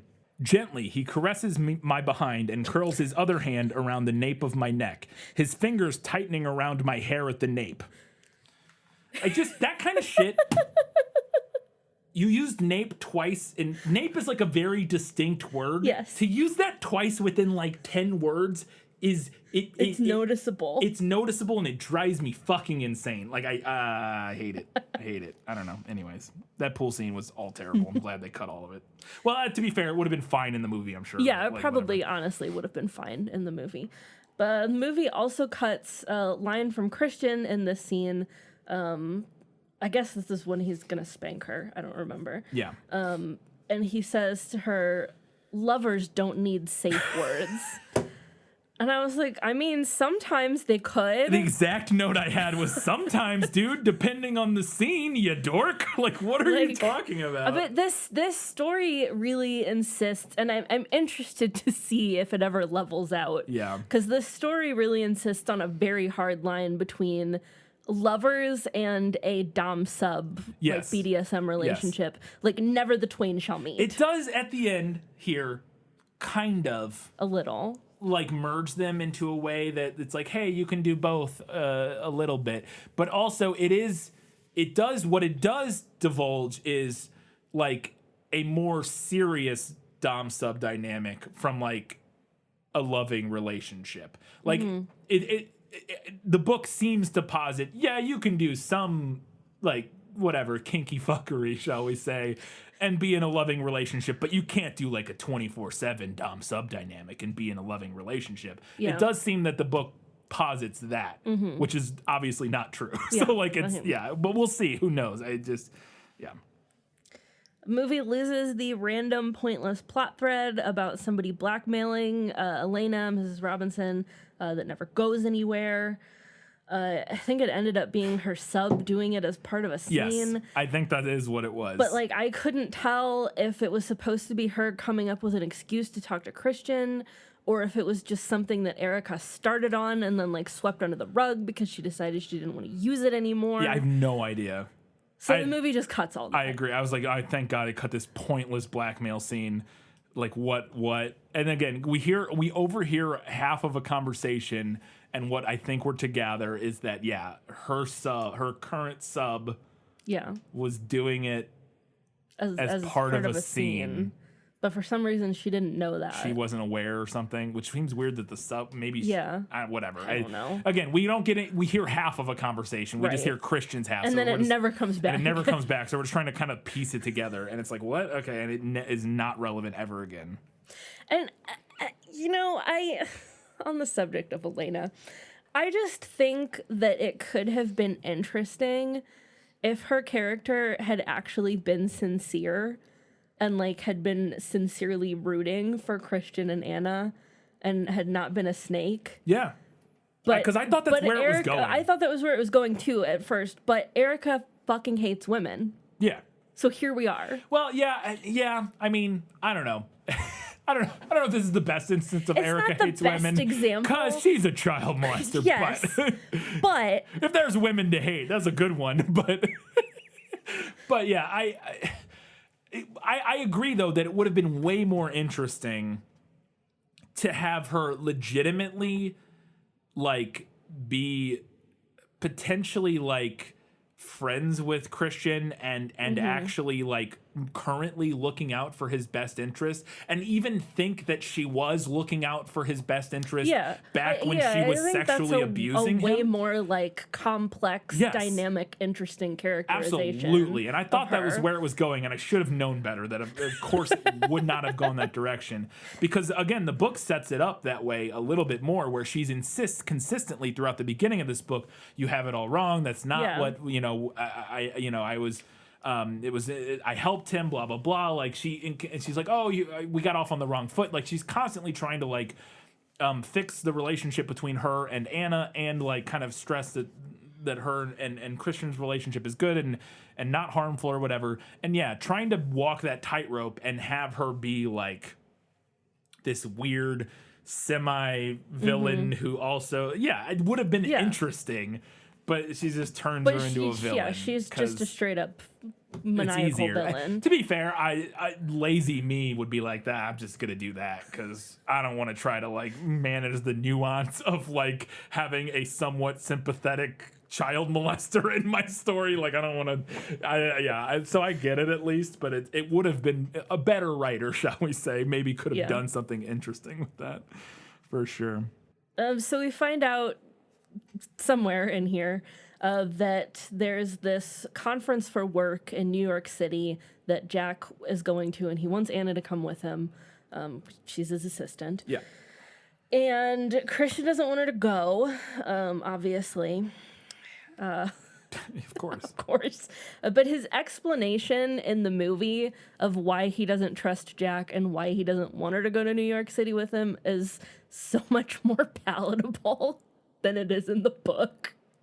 Yes. Because he offers a pretty reasonable like explanation, I think, in the movie where he's like because in the book I think he just says like, oh, he's a serial philanderer. Yeah. And doesn't really go into any kind of detail. I think he might mention that he's had 3 assistants in the last 18 months. Like, he kind of like implies, but never like outright states, I don't think, like what's going on potentially. I can't remember for sure, but it's just like the way, and I'm going to credit this mostly to Jamie Dornan, just the way that he does it in the movie. It's a lot of the same kind of thing, like this, not the exact same dialogue.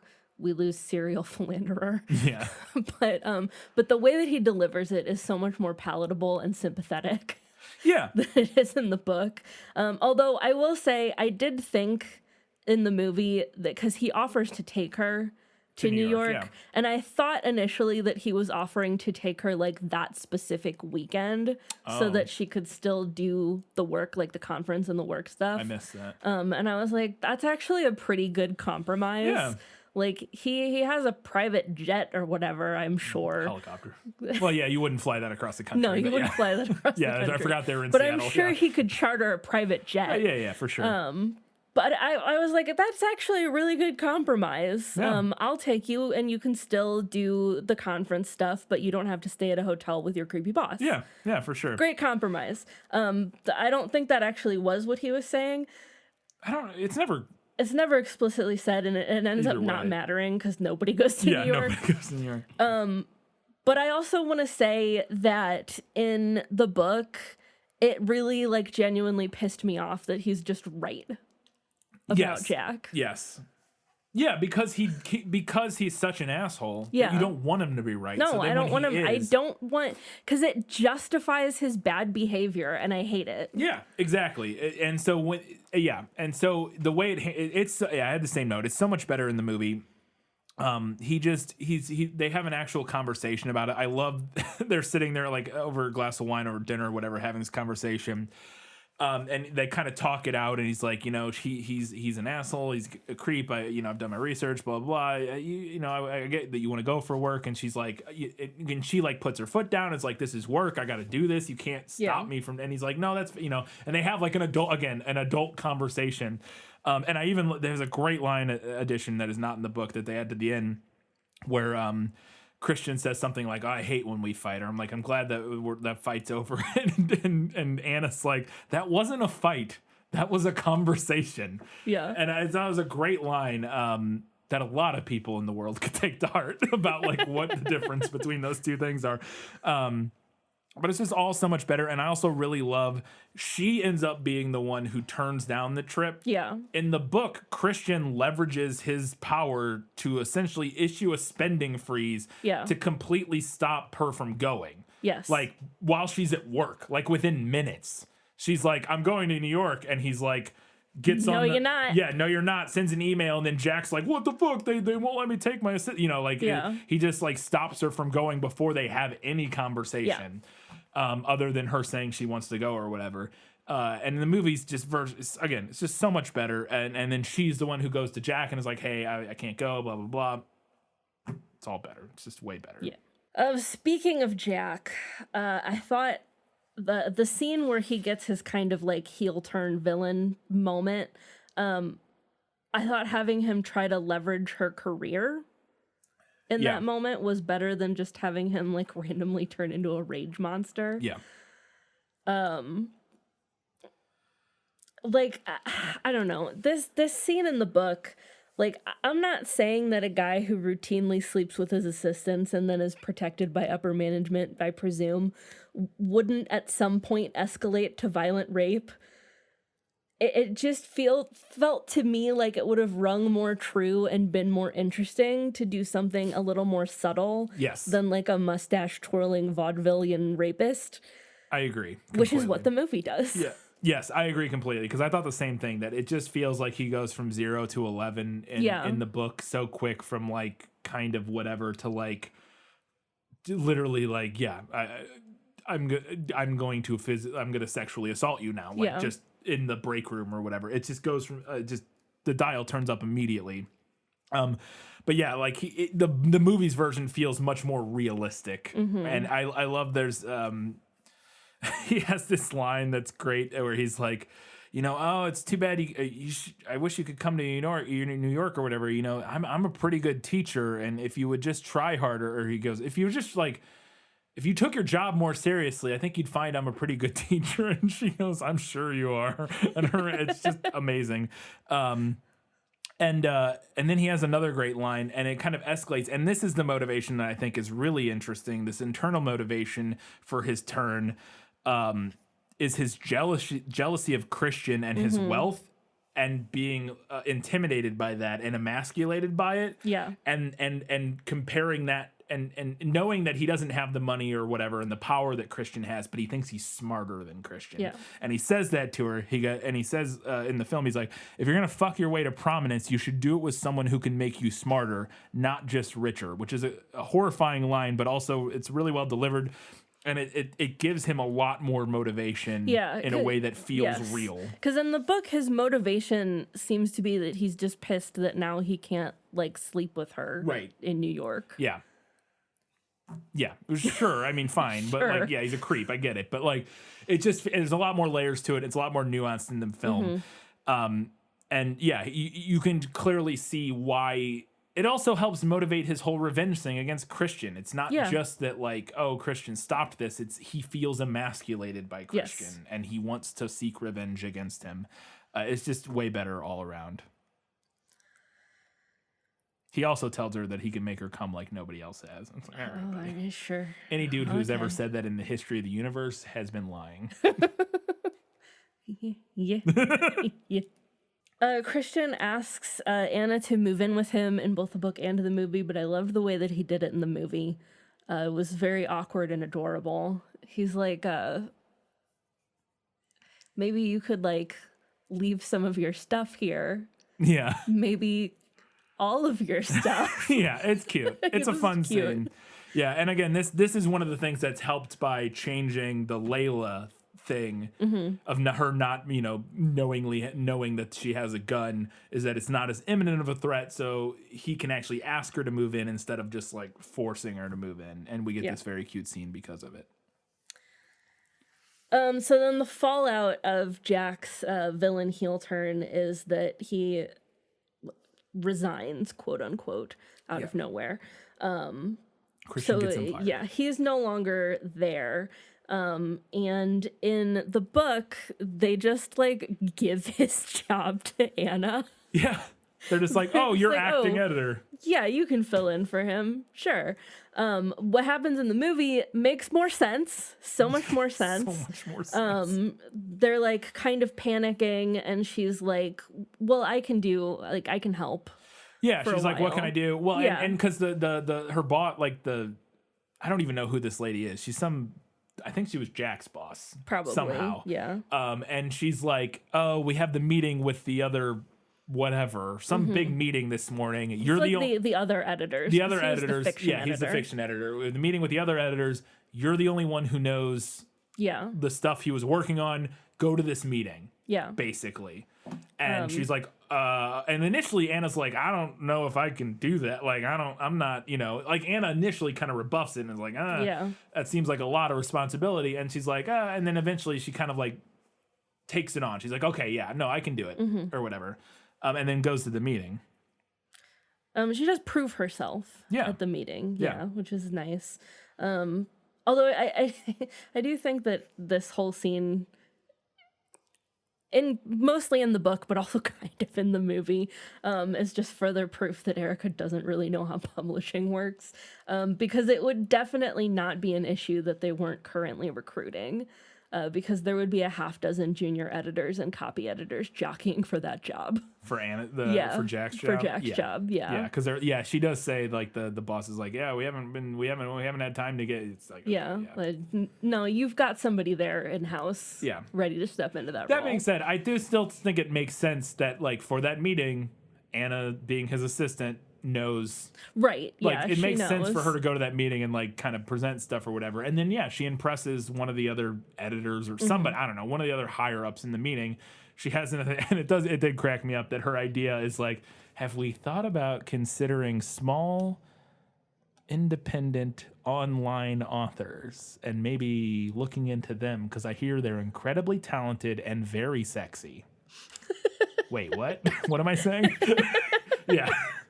But she literally just pitches the idea of like, hey, we should look into like fan fiction authors. Basically, she says like online, like know, like digital published, people who are just like publishing online or whatever.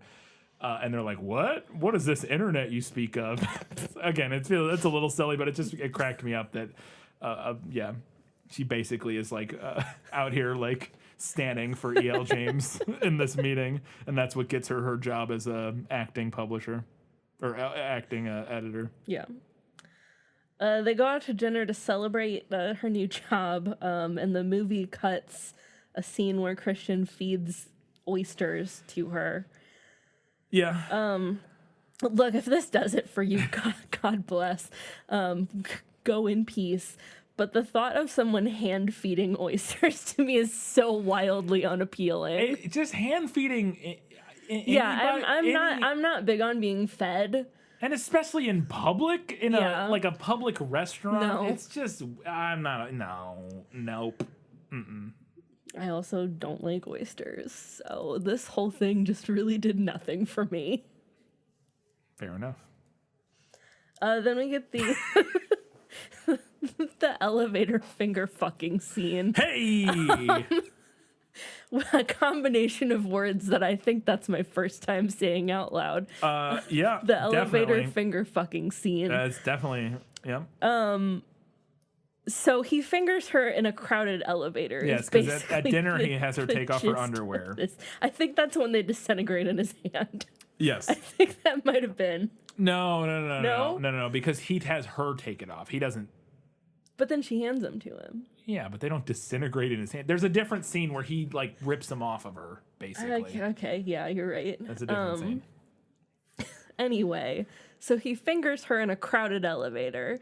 And reading this in the book, we both had the same thought here. I was like, how am I expected to believe that no one is aware of what they are doing? Yeah. And I would clock that immediately. Yes, I had this thought as she's describing it in the book that like I was seeing it in my mind. Yeah. Of him just very obviously they're not his hand being up subtle. her skirt and everybody else in the elevator being like, oh my god, nobody look at him. Just we're almost to the first. Just everybody just ignore them and we'll just all get off this elevator and we'll be fine. Like that was all I could see, and then the movie fucking does it. Yeah.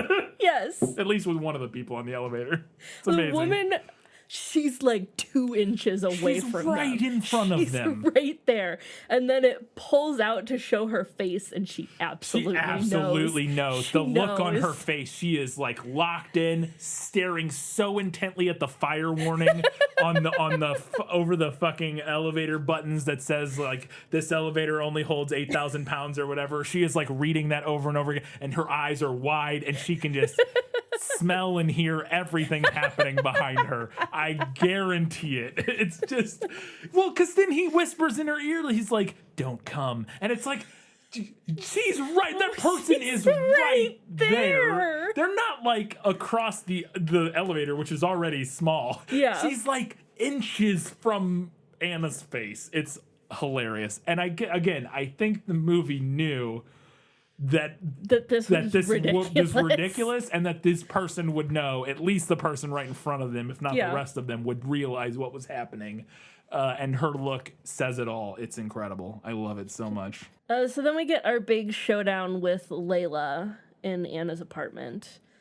In the book, her dialogue. Oh my God. I have to. She talks. Okay. It's so bad. It's so bad. I thought it's like a joke. It's ridiculous.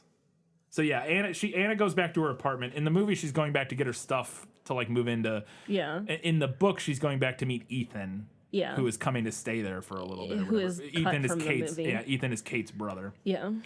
And Layla's dialogue is I'm trying to find some good examples of it because I'm just going to read some of it because it's so much better in the movie because she doesn't sound like she's a caricature of a mentally unstable person in this book. Now, you're gonna read some of this dialogue, okay? And now we're gonna take a pause, brief pause, and I want you, listeners at home, to decide what character I could not help but hear. So she's already come back and she's seen her, and despite the fact that my mouth has no moisture in it whatsoever, I attempt to speak. "Hi, Layla, isn't it?" I rasp. She smiles, but it's a disturbing curl of her lip rather than a true smile. "She speaks," she whispers, and her voice is soft and hoarse at the same time, an eerie sound. "Yes, I speak," I say gently, as if to a child. "Are you here alone?" Where is Ethan? My heart pounds at the thought that he might come to some harm. Her face falls, so much so that I think she's about to burst into tears. She looks so forlorn. "Alone," she whispers. "Alone." And the depth of sadness in that one word is heart-wrenching. What does she mean? I am alone? She's alone? She's alone because she's harmed Ethan? Oh, no. I have to fight the choking fear clawing at my throat as tears threaten. "What are you doing here? Can I help you?" My words are a calm, gentle interrogation despite the suffocating fear in my throat. Her brow furrows as if she's completely befuddled by my questions, but she makes no violent move against me. Her hand is still relaxed around her gun. I take a different tack, trying to ignore my tightening scalp. "Would you like some tea?" Why am I asking her if she wants tea? It's Ray's answer to any emotional situation, resurfacing inappropriately. Geez, he'd have a fit if he saw me right this minute. His army training would have kicked in and he'd have disarmed her by now. She's not actually pointing the gun at me. Perhaps I can move. She shakes her head and tilts it from side to side as if stretching her neck. I take I'm going to skip to find some more dialogue. Yeah, find some dialogue. Alone. All alone, she murmurs. I find this comforting. Maybe Ethan isn't here. The relief is empowering. Are you sure you don't want tea or coffee? Not thirsty, she answers softly, and she takes a cautious step towards me. What do you have that I don't? She asks, her voice assuming the sing-song intonation. Oh, sorry. What do you have that I don't? She asks, her voice assuming the sing-song intonation of a child. What do you mean, Layla? I ask as gently as I can. Master, Mr. Gray. He lets you call him by his given name. I'm not as submissive, Layla. Master understands that I am inadequate to fulfill that role. She tilts her head to the other side. It's wholly unnerving and unnatural as a gesture. Inadequate? She tests the word, sounding it out, seeing how it feels on her tongue. But Master is happy. I have seen him. He laughs and smiles. These reactions are rare. Very rare for him. You look like me. Leela changes tack. Master likes obedient ones who look like you and me. The others? All the same. All the same. And yet you sleep in his bed. I saw you. Shit, she was in the room. I didn't imagine it. You saw me in bed, I whisper. I never slept in Master's bed, she murmurs. She's like a fallen ethereal wraith, half a person. She looks so slight and in spite of whatever. Why does Master like us like this? It makes me think something. Something. Master is dark. Master is a dark man, but I love him. Layla, do you want to give me the gun? I asked softly. This is mine. It's all I have left. She gently caresses the gun so she can join her love. it goes on, but that's most of the time. Okay. Did you guess the character? I don't know. I tried not to put the voice on it. Yeah. Because I knew what I'm upset that I can't do an impression. I could have done the impression. I just didn't want to make it too obvious. Hold on. All right, let me find one of the lines. I'll do it again. What was page? Find one of the ones with master repeated a bunch of times because I could not unhear this. I can't do the voice, but I can do. Let's see if I can do. I'm gonna sound like Yoda. But, why does Master? No, I sound like Yoda. Sound like Yoda. Fuck, yeah. I knew I was gonna sound like Yoda. Yeah, I can't do the voice. I don't think I can do it. I'm sorry. It's just gonna sound like Yoda if I keep trying, because I can do Yoda a little bit, but I cannot do. It's Gollum. Gollum, yeah. I didn't even like the second Layla started speaking. I was like, holy shit, it's Gollum. Why is she doing Gollum? Yeah, it's just, to me, like, everything about it, the head movements, the sing-song voice, the part where she, like, inadequate, like, Tessa, it's like, what are we doing? This is, again, it's like, she, like, literally shotguns, like, all of the cliches of, like, a mentally unstable person just immediately in, like, a handful of paragraphs, and I just, Master is a dark man, I just couldn't, And then it cracked me up because Anna, and I skipped over this part, but Anna thinks to herself, no, he's not dark. He's joined me in the light. And I was like, what is happening? This is ridiculous. That whole scene. Anyway, so the whole scene in the book is ridiculous. Yes. And the movie's version is less ridiculous.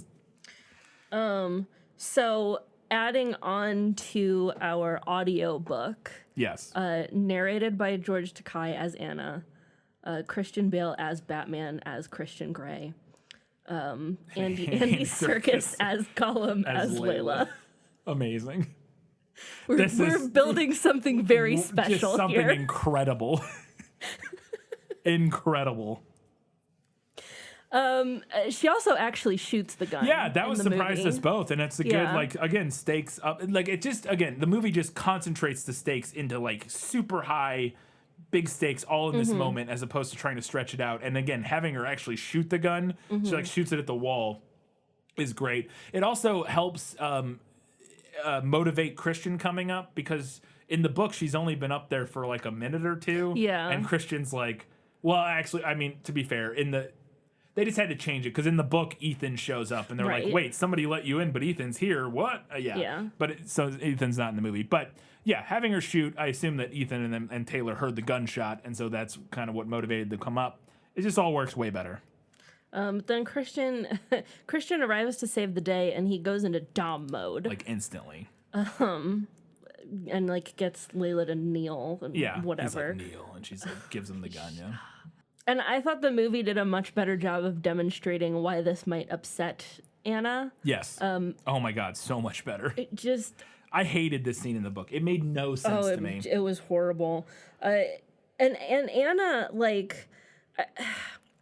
I don't even know how to explain, but this entire time that Layla has been an issue, Anna has been anxious about it. But what she has been anxious about is this idea that Christian, like... loves Layla, yes, or like wants to be with her and is gonna like go back to being with her. Yeah. And I was like, I really feel like this is not the concern that we should have about Layla. No, it's crazy.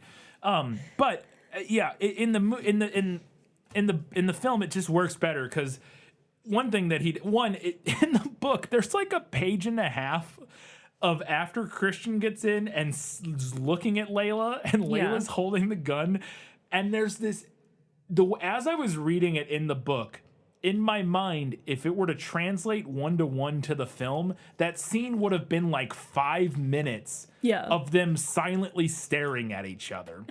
And now we get a little bit of it in the film where he comes in and he looks at her, and then he like gets her to point the gun at him, and then he like gets her to take the gun, whatever. But it just plays out in a way that feels way more natural than it reads. It just reads weird.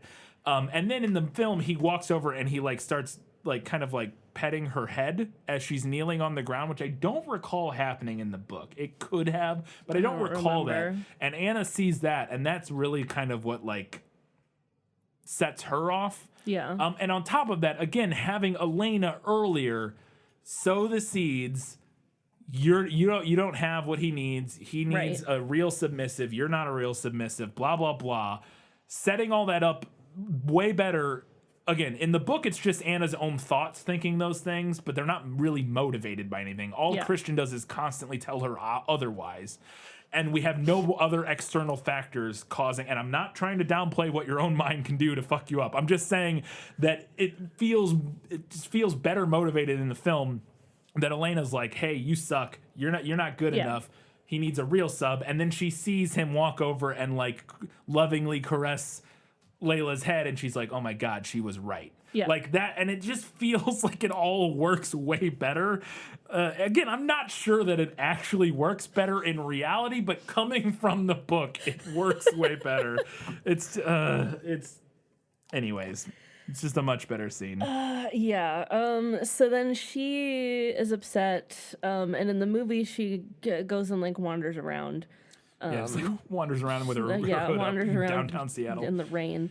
In the book, she like goes and has a drink with her friends. But eventually, she makes it back to the penthouse. Yeah. And I don't even know how to describe what happens in this scene. My note from this book, from this part of the book, is this is beyond parody, was what I wrote reading this scene. So she comes back in the book and she's drunk, and it seems like she's gonna like break up with him. Like from what she starts saying. Yeah, she's like, I don't know if this is gonna work. Like she's basically just kind of hemming and hawing and being like, I don't know. Then like kind of expressing some of her anxieties. Yeah. And in the book, this apparently it seemed to me reading it like she triggered his sleeper cell programming. It really reads like that. And sent him into submissive mode. It 100% comes across like that. Absolutely. And I don't know if that was what was supposed to have happened or what, but it was real fucking weird. Yeah. I'll just real quick read it. This is it. You're running, he whispers as his eyes widen with fear. I say nothing as I try to collect my scattered thoughts. You can't, he pleads. Christian, I struggle to collect my thoughts. What am I trying to say? I need time to process this. Give me time. She didn't actually say those. No, he says. He looks wildly around the room. For inspiration? For divine intervention? I don't know. You can't go, Anna. I love you. I love you too, Christian. It's just, no, he says in desperation and puts both hands on his head. Christian, no, he breathes, his eyes wide with panic, and suddenly he drops to his knees in front of me, head bowed, his hands spread out on his thighs. He takes a deep breath and doesn't move. What? Christian, what are you doing? He continues to stare down, not looking at me. Christian, what are you doing? I repeat in a high-pitched voice. He doesn't move.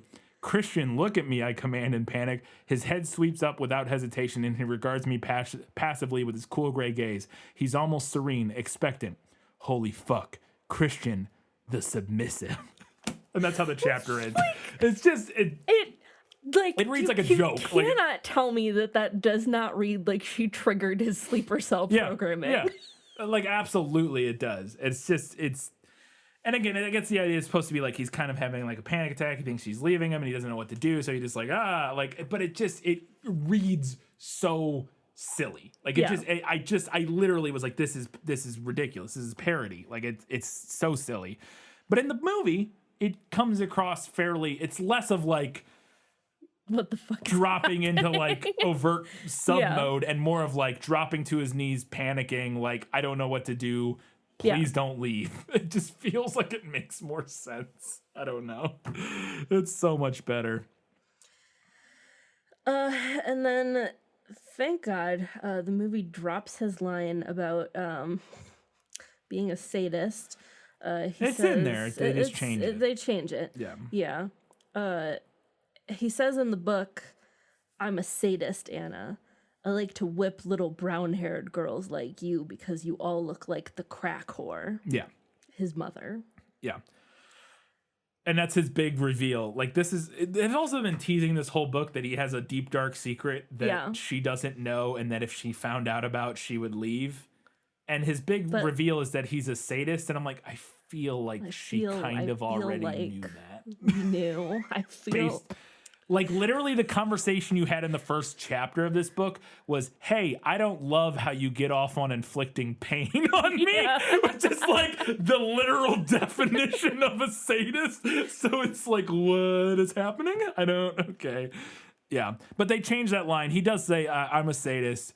I like I get off on the pain of, like, they change it slightly and don't reference, like, I think he says the women that look like my mom. Yeah. But not, and like, doesn't call her a crack he, like, immediately folloes it up with, like, and I know how fucked up that is. Yes. Which he does not say in the book. Yeah. And again, I have to question, who is reading this and finding him hot? Who is this person? E.L. James?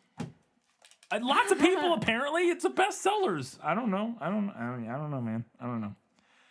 I don't know. Like, this is not my cup of tea, but there's a lot in it that I can look at objectively and say, I understand how someone else could find this titillating. Right. This line is not one of those things. To be fair, I don't think you're supposed to find this line titillating. If I had to make an argument, I would say this is not a line you're supposed to find titillating. This is a line you're supposed to be like, oh my God, he's so damaged, I can fix him. Yes. That's what it's supposed to trigger, not, oh my God, that's hot. It's, oh my God, I can fix him. I have more thoughts on that. I agree. I'm just saying, I think that's what's going on here. Yes.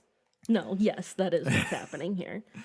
The movie also, so this whole thing that's been a recurring thing throughout the book is that he, and the movie, is that he doesn't like being touched, specifically in certain places, mainly like on his chest and his back. It's like the center part of his body, like where his burns and stuff are. Yeah. And they've had some scenes with that, and we'll talk a little bit about it in a second. But in this moment in the movie, this is the first moment where after he kind of makes this confession and stuff, and she's like, oh, and then he grabs her hand and he puts it on his chest. And I think that doesn't happen in that moment in the book. I couldn't remember, and I didn't want to try to go find out. But I think it happens at a different moment where she first touches his chest in the book. I could be wrong. But I thought it worked here in the movie. If it is from the book, then fair enough. But I thought it was a good moment, and it definitely kind of, like, brings the whole thing together. Also, the movie cuts a line from this exchange that cracked me the fuck up. That was just terrible writing. Anna says, again, she doesn't say it, it's a thought she has. It's like all the air in my lungs has vaporized, gone.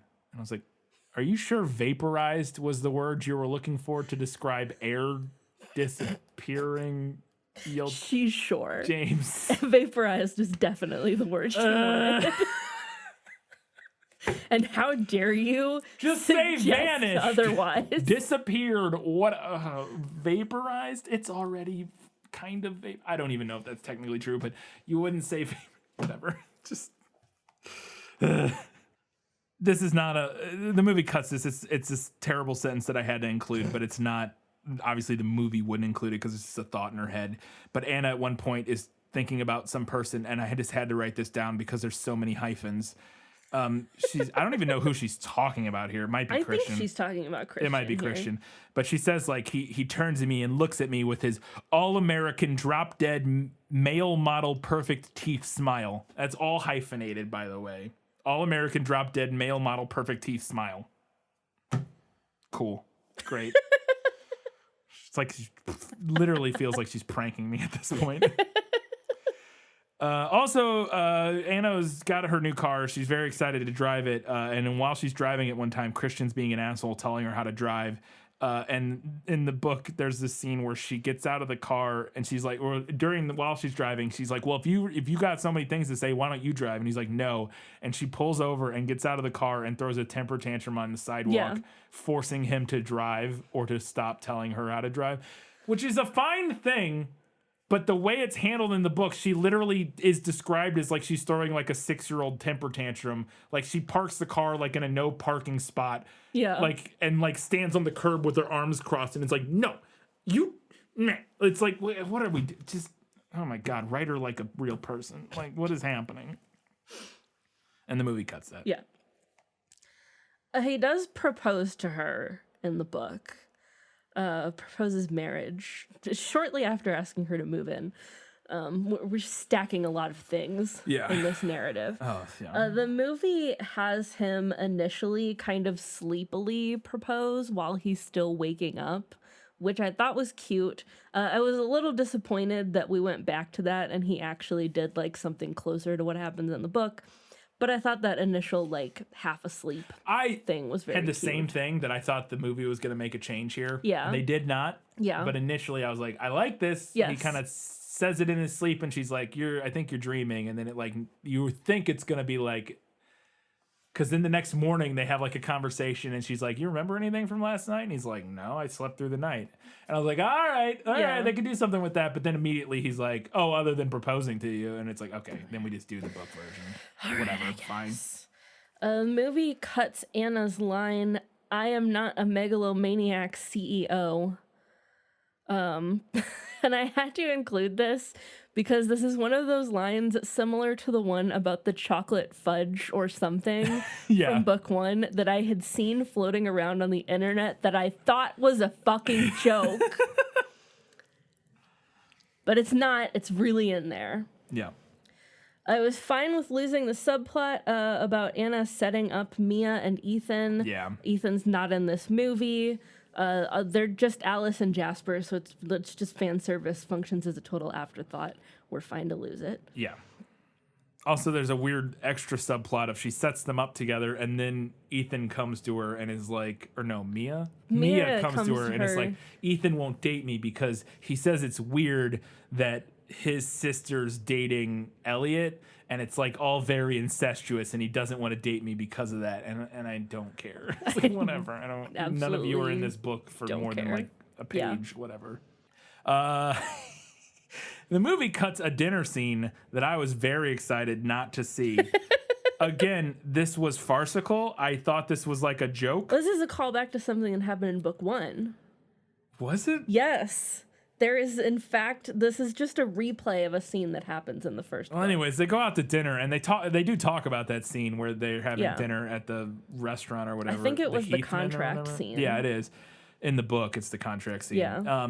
But anyway, she's like, they're like being very seductive, and she's being seductive by dipping asparagus into hollandaise and like sucking the hollandaise off the asparagus, and It was just like the worst thing I've ever heard. And the book doesn't play it like it's not sexy. Like the book doesn't play it like a joke. The book plays it like she's actually like this is actually sexy, and I was like, what is happening?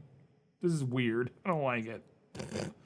I don't like it at all. I'm glad the movie cuts it. She does sexy asparagus in book 1. There was so much to talk about. We didn't even get to the sexy asparagus in the first book. But it came back for us. There we go. It was like, oh, you thought you weren't going to talk Greatest about hits, me. baby.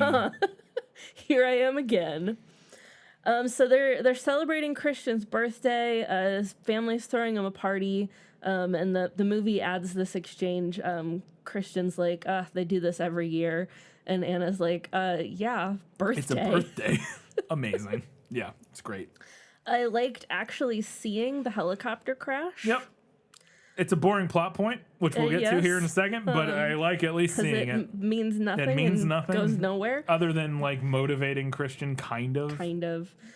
I liked that while they're waiting to find out if he was okay, that the movie gave her like a bonding moment with Grace. So much better. His mother. So much better. Instead of just 5 my pages of Anna dwelling on how sad she'll be if Christian dies. Literally, the book is just, it's oh my God, the helicopter's missing. And then 5 pages of Anna's thoughts being like, I love him so much. Oh, remember that time we did this thing? Oh, I would miss him so much. And it's 5 pages of that. What is this? Please stop making me the read movie this. at least has, Grace comes over and they're like, oh, they have a little moment. It's amazing, great, incredible. Again, it's still equally tensionless because, like, we know he's not going to die. Like, whatever. We're not going to kill off the romantic hero. And, like, the big helicopter, it's literally, like, 5 minutes. It's like, and he's back. Okay, great. Incredible. The movie cuts a line that Anna has. I have a line about this, too. Yes.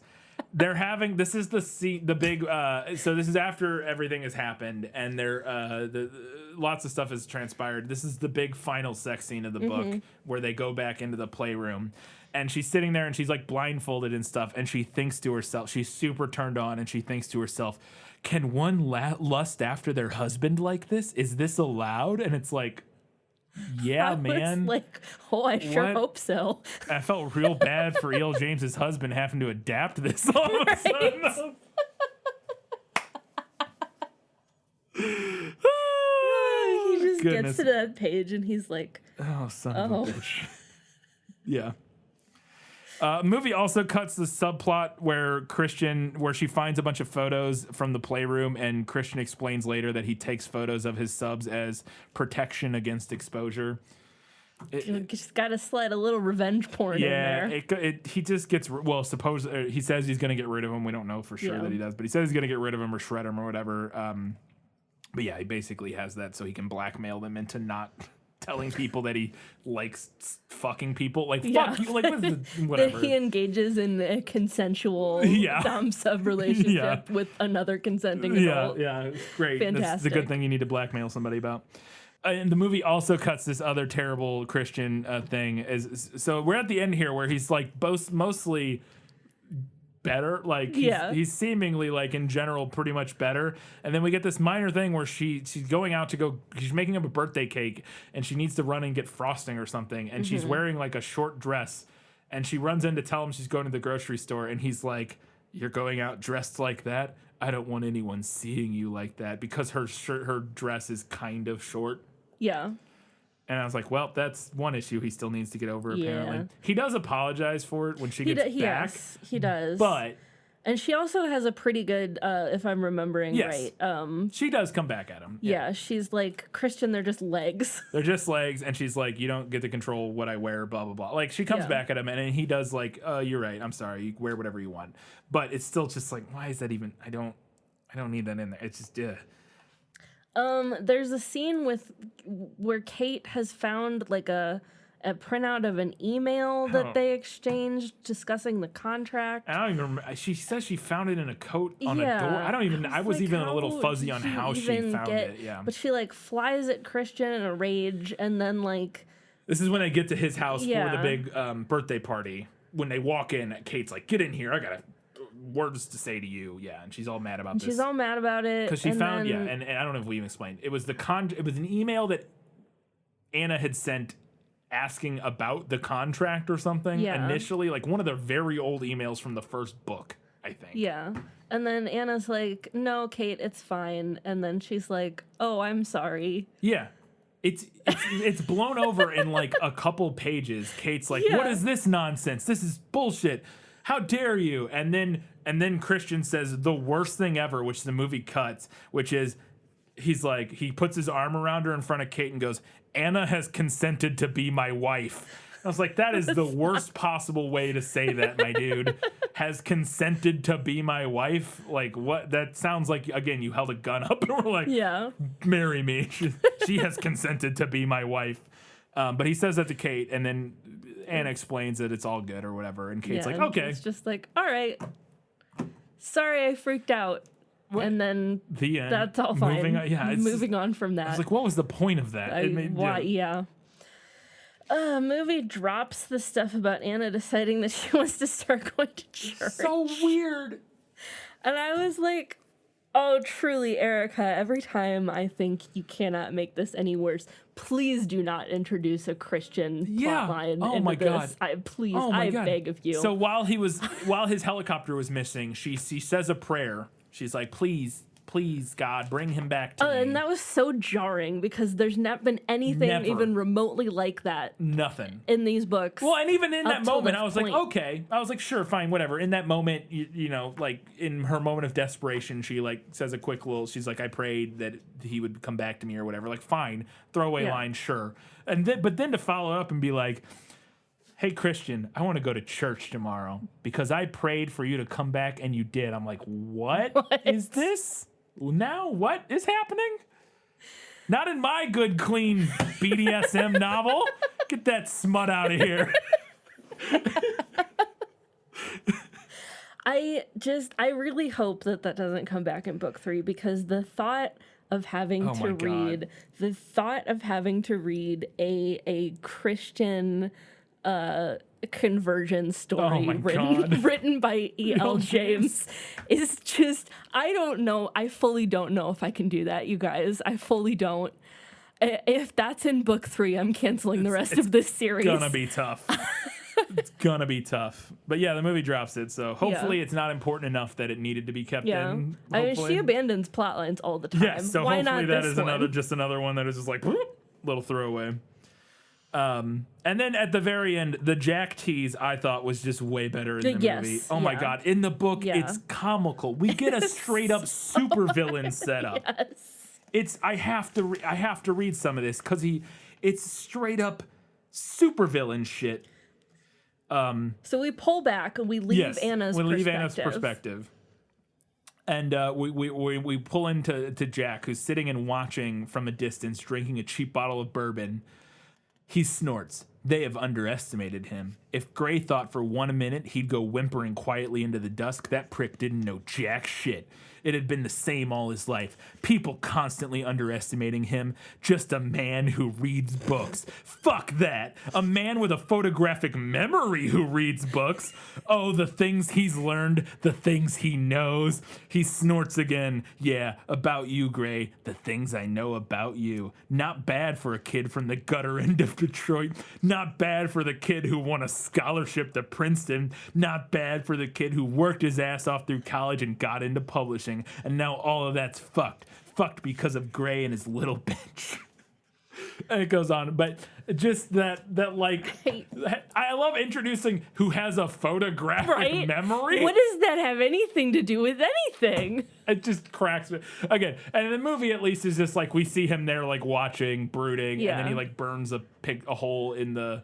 Yeah, he like has a cigarette and he like burns Christian's face on the which picture. is also ties back to the scars. From, to his trauma. Which he does have a cigarette in the scene, but he does not burn a picture. It's just, it was so cringy and hilarious in the book that I was like, what is happening? And the movie, again, it keeps it, but it's just like less cringy. So fair enough. Oh my goodness. That is it for better in the movie. Let's go ahead and talk about what we thought the movie nailed. As I expected, practically perfect in every way. Christian grew up in a Dickensian hovel, and he has nightmares about it. Yes. Yeah, we get that flashback during the prologue of the book. And that's how the movie opens. Kate does the thing in the movie. I love it. This line is not in the book, but I'm just happy someone said this on a phone call with Anna early on. She's talking about how her and Elliot are on in Barbados or whatever, and she says, "Anna, it's all coral and turtles and booze." And I died because I was so happy that someone said, "Blank is all blank and blank and blank," because that is just she can't not do it all the time. He does send her flowers. At the beginning of the book, Jose plasters her face all over his photo exhibition. Why is Anna's life so full of men who stomp all over her autonomy? Excellent question. There are a lot of changes, obviously, that we've discussed, but I would say that the movie pretty much nails them just jumping right back into their relationship. Yes. Yeah, my note here was, this is a 530-page book, and they're back together on page 37. Kill me.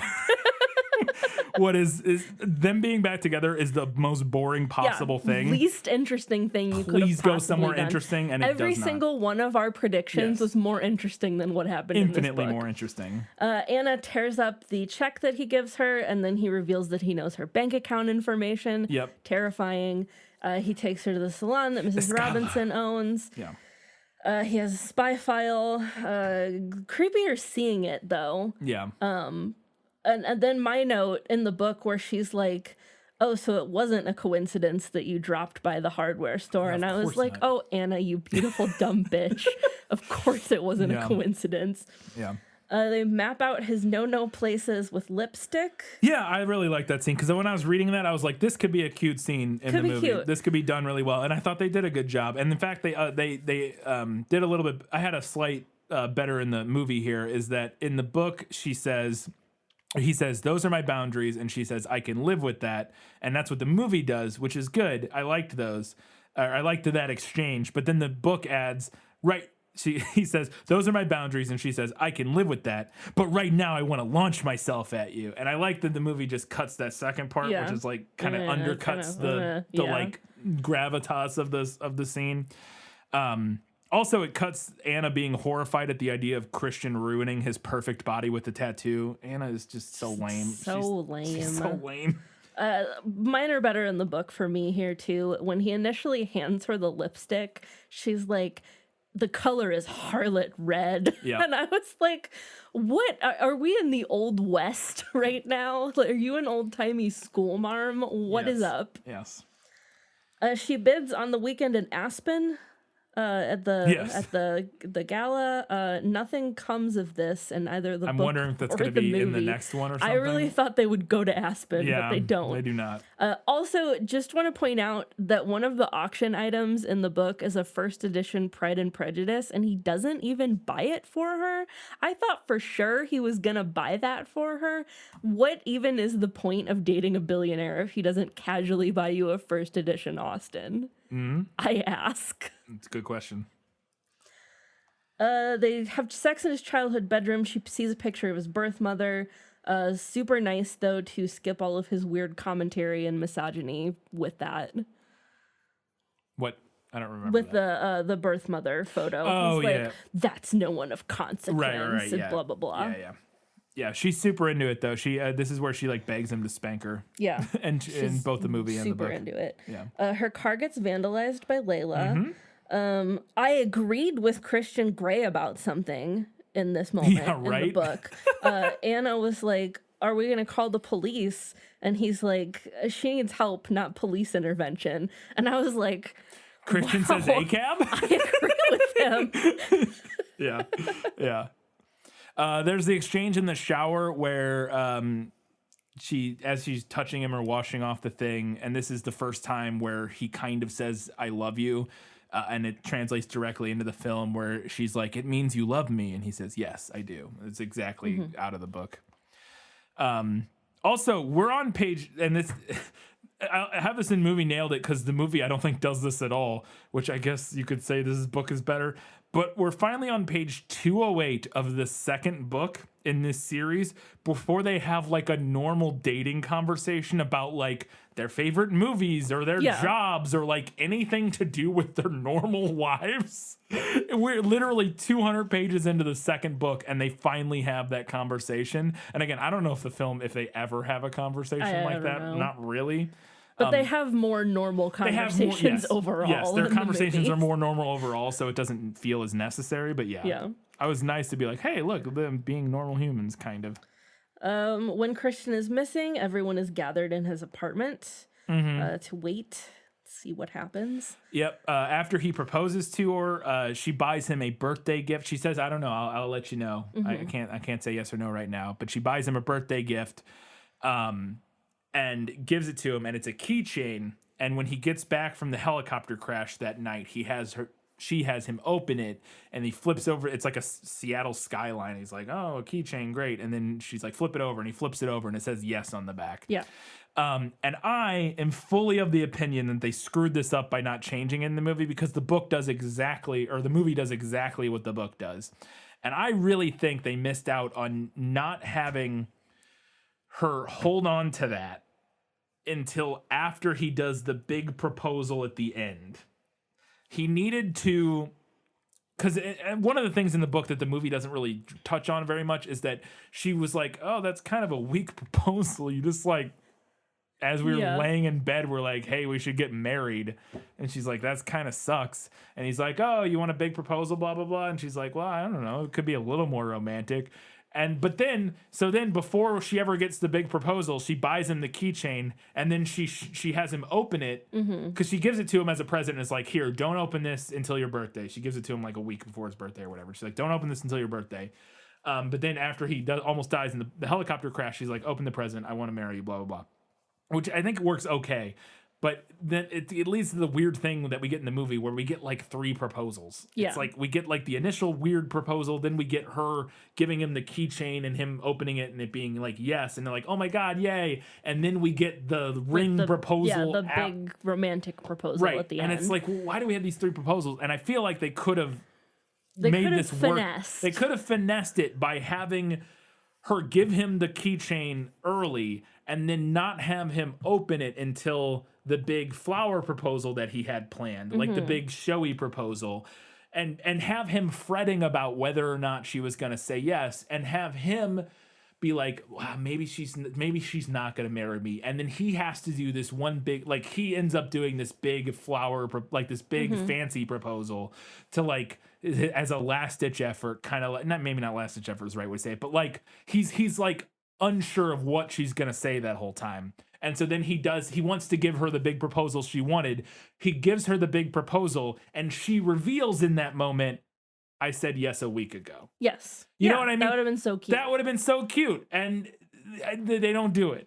It's like, why wouldn't you do that? Like, why would you? I just thought it was really stupid. So whatever. I thought they had a good chance to change that. And my feelings is that was a E.L. James. Mm-hmm. You can't change my proposal stuff. That's too important. That's like the big moments. I wrote it the way I wanted it. Your ideas aren't better than my ideas. I'm E.L. James. That was, I think, what happened there. But anyways. Literally all the ideas are better than your ideas. Yeah. They do shower fully clothed. Yes, they do. In both the book and the movie, which is just so horrifying to me. Yep. It's a little less horrifying when you have a giant shower room. Yeah, I guess. He's got like a rich guy shower where it's like a giant. Like the thought of having to drag soaking wet clothing. I don't disagree. Off of my body. I don't disagree, but it's a little less than like if you're standing in like a tub with like a wall and it's like cramped and you're like enclosed and you're like trying to take and like banging your elbows and they're in a I feel like it works a little bit better in that situation. But you mentioned the big proposal at the end, and I think the movie nails this. Yeah, he has the boathouse decorated with like flowers and lights and all. I think it's even stuff. prettier in the film than it's described in the book. Yeah, because I think in the book it's that little room above the boathouse is how it's described. It's the room they had sex in. I think. Of course it is. In the book, and in the movie it's like the actual boathouse with like the water and stuff. Yeah, and like It just like is more dramatic than I was expecting it to be. I did think that the movie made the good call to cut his line about them picking out a ring together, because this disappointed me in the book. When they tell like the family, like his family, that they're getting married. Yeah. And somebody asks like, oh, well, where's the ring? Yeah. And he says, we're going to pick out a ring together. Yeah, he said that like, to everybody. In that moment, I was like, that's fantastic. Yeah, nice. That's a really good way to show that he is starting to understand that she wants to be included in the decision-making processes. Absolutely. But then he just has a ring. Yep. Cool. Great. Fine. Amazing. I guess. Sure. Yeah, and the movie just cuts that line, so it does make more sense. And the whole scene works well. And I think that I liked that the movie did as well is that when he does propose, and I mean it's standard, it's what you would do, but we get the framing of the shot, looking up at her, putting her in kind of a position of power there in that moment of the thing she wanted, and him being down on one knee, changing that power balance. It feels good. I like it. All right, we got a handful of odds and ends before we get to our predictions.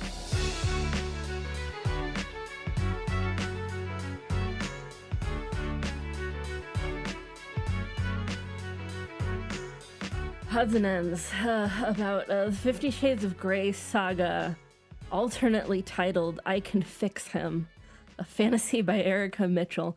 This is the biggest "I Can Fix Him" fantasy I think I've ever had the displeasure of reading, and I just can't relate. I'll admit that I've never really been an "I can fix him" girly. Fix yourself. I agree. Get on up out of here. I agree. I also I'm somewhat of the opinion that you cannot fix other people, at least to some extent. I'm not saying you can't help them, but fixing people is not. It's very hard. It's not. Most of the time, I would argue that it doesn't work out. People have to fix themselves to some extent. Well, again, with the help of other people, you can support them, but like being in a relationship and like you can't make brute somebody force change. fixing somebody is not a good, generally not a good idea, in my opinion. I don't know what your next note means, but I'm very excited. Did you miss? My note is just, by the way, Christian Bush. Did you miss? So we don't get Christian Dick, but we see his pubes in this movie. Oh, do we? At the very beginning for like a second. There's like in the bottom of the frame, we see like a little bit. Well, because I was like, man, we can see a lot of his torso. And I looked at the bottom. I was like, I feel like you could almost see his junk. And then I was like, well, you can almost see his junk. There you go. I love how in these books, whenever Anna calls her mom and talks to her about Christian, and now she doesn't talk to her mom about like the really bad stuff, but it's still like pretty like it should be a red flag. Yeah. And her mom is always just like, LOL men, am I right? Yeah. Her mom is terrible advice. Yeah. Not very helpful. There's this little detail in the book that she gets up, she's at Christian's in downtown Seattle, and the alarm goes off at 6:30. And she's like, oh, it's too early. But she has to work that day. Yeah. And so she has to get to her job, also in downtown Seattle somewhere. And I don't know what time. And then we find out that she has to be at work by like 9 later on in the book. But still, 6:30, getting up at 6:30 to go to a job in downtown Seattle, even if you're in downtown Seattle, like, depending on how you get there, I feel like that's, at least 30 minutes of commute. At least, probably, unless you literally lives like right across the street or something. And I was just like, that is not that early to get up. This is weird. That's a weird detail. Weird. I have a lot of questions about where her work, her apartment, and Christian's apartment are in relation to each other in this story. Yeah. Because at one point, her and I think Jose or maybe Ethan, I don't remember, they walk to Christian's apartment from somewhere.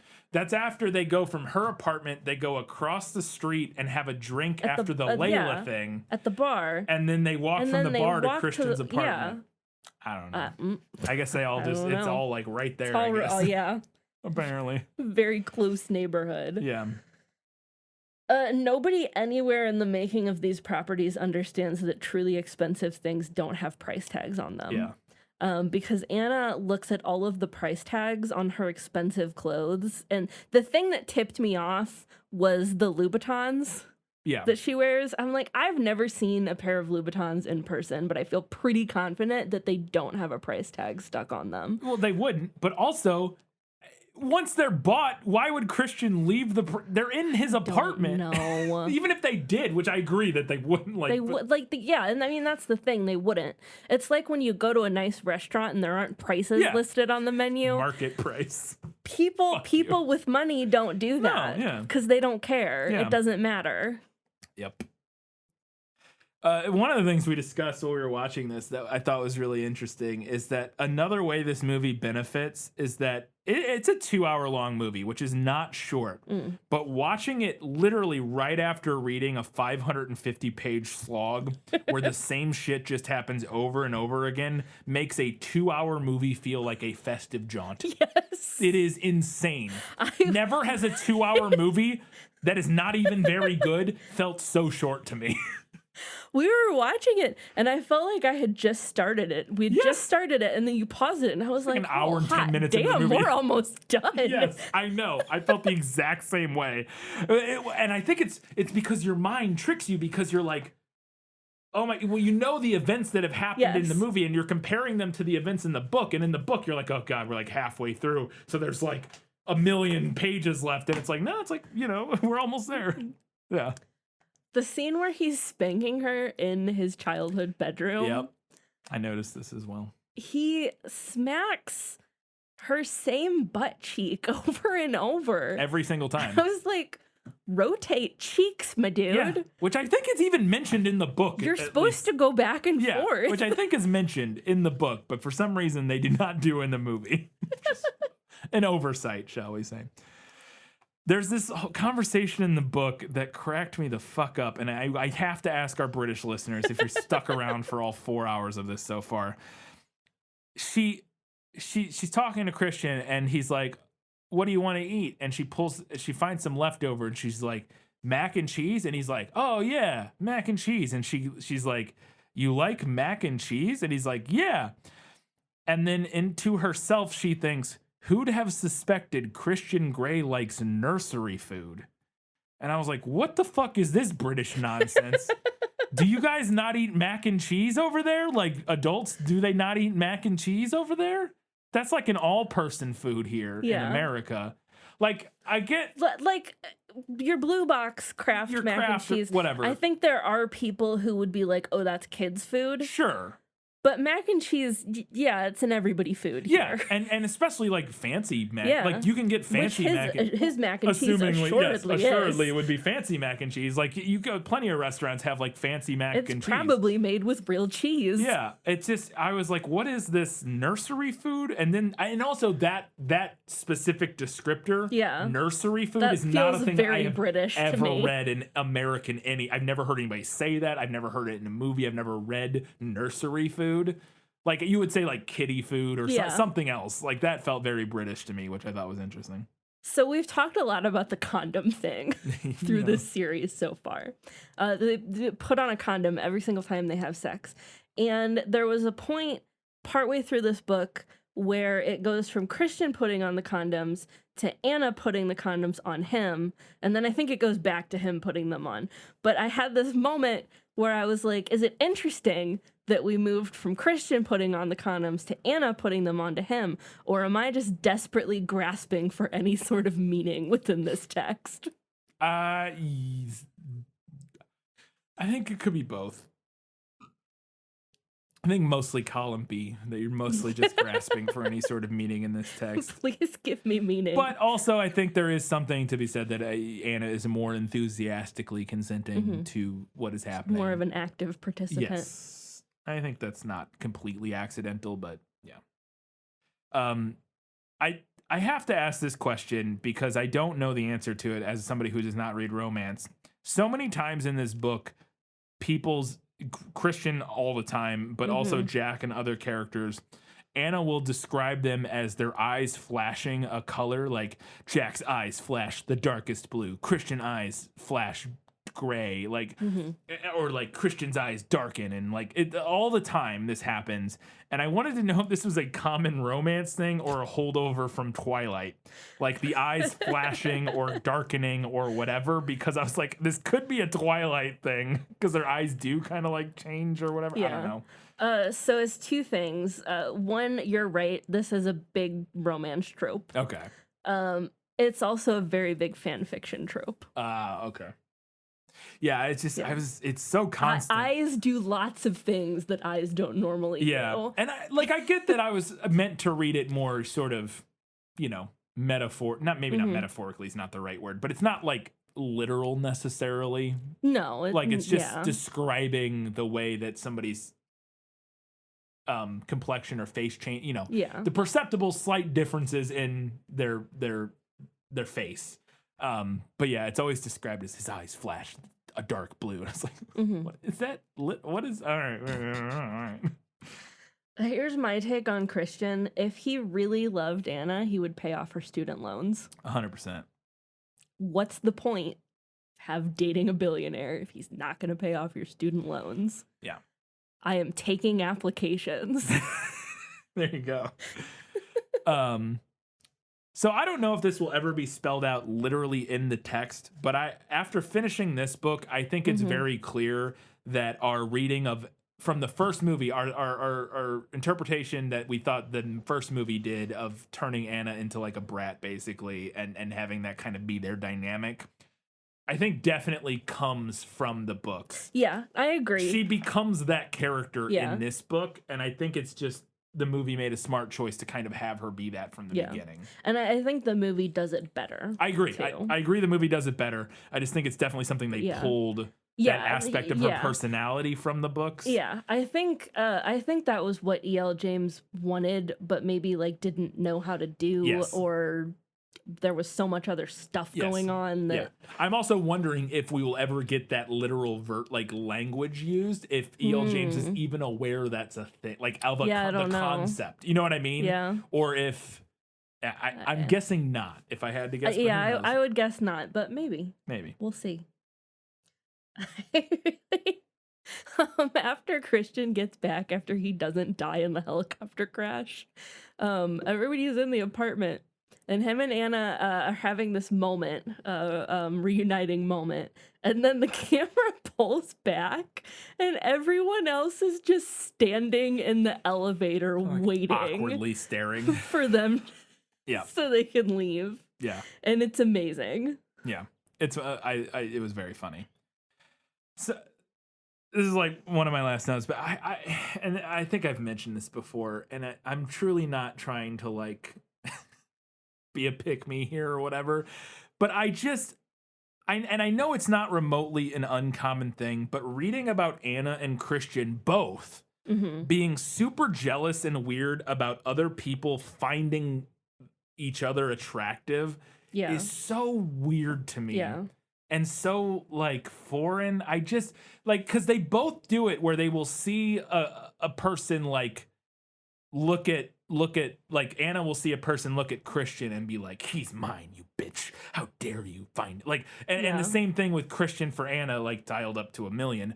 But and it's just I don't have that. No, it's like it's a possessive thing that I don't relate to. I relate to it so little that it feels so weird. I want other people to find you attractive. That's what I mean. It's like when people find my partner attractive, I'm like, I'm like, hell yeah. I mean, yeah, like I agree. Like what? It's just a weird thing to be and like, I don't know. It's just, I find the whole thing so strange. It's just, and like I said, I know it's not uncommon. That's a whole thing. Like, people are very possessive, but I just never understood it. And like, even if you're not like, I think in general, I just don't get very jealous of stuff. But like, even if you had like other limits of like, even if you got like weirdly, like I don't get, like, even if you were like going and hanging out with some dude I don't know.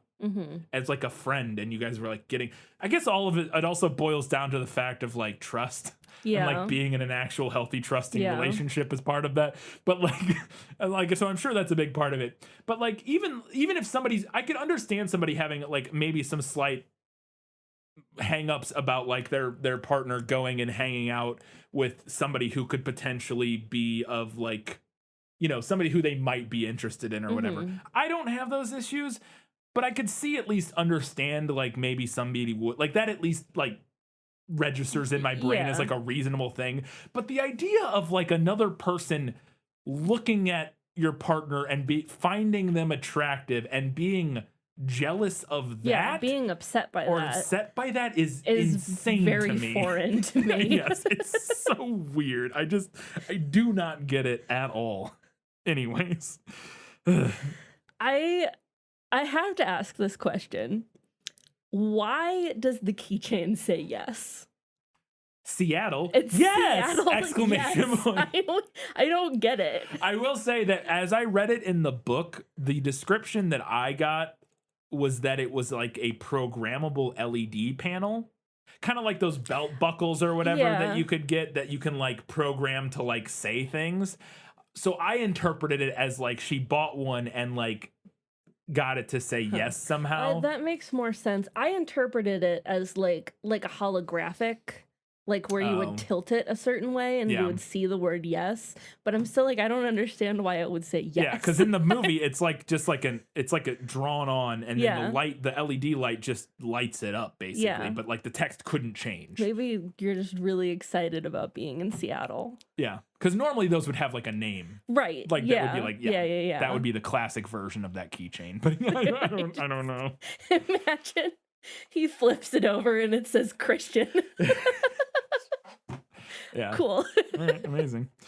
There's this line in the book that cracked me up, where Elena and Layla are having a conversation at the end, and Anna. Yeah. Elena and Anna are having a conversation, and Elena says, how dare talking about herself and Christian and their previous relationship, quote unquote. How dare you judge our lifestyle? And I was like, motherfucker, you raped a 14-year-old. I will judge away. Yeah. Like, what are you talking about? And that is another thing about the way that these books portray BDSM badly. Yeah. Is that the only examples we have of people who engage with BDSM are Christian, who's using it as a band-aid for trauma. Yes. And Elena, who is a literal child molester. Yeah. Like, we don't have any other examples of people who engage with BDSM in this story at all. Like I said, we do have Dr. Flynn telling us that it can be done healthily, like in one scene and like a throwaway line. But yeah, other than that, we do not have any other examples.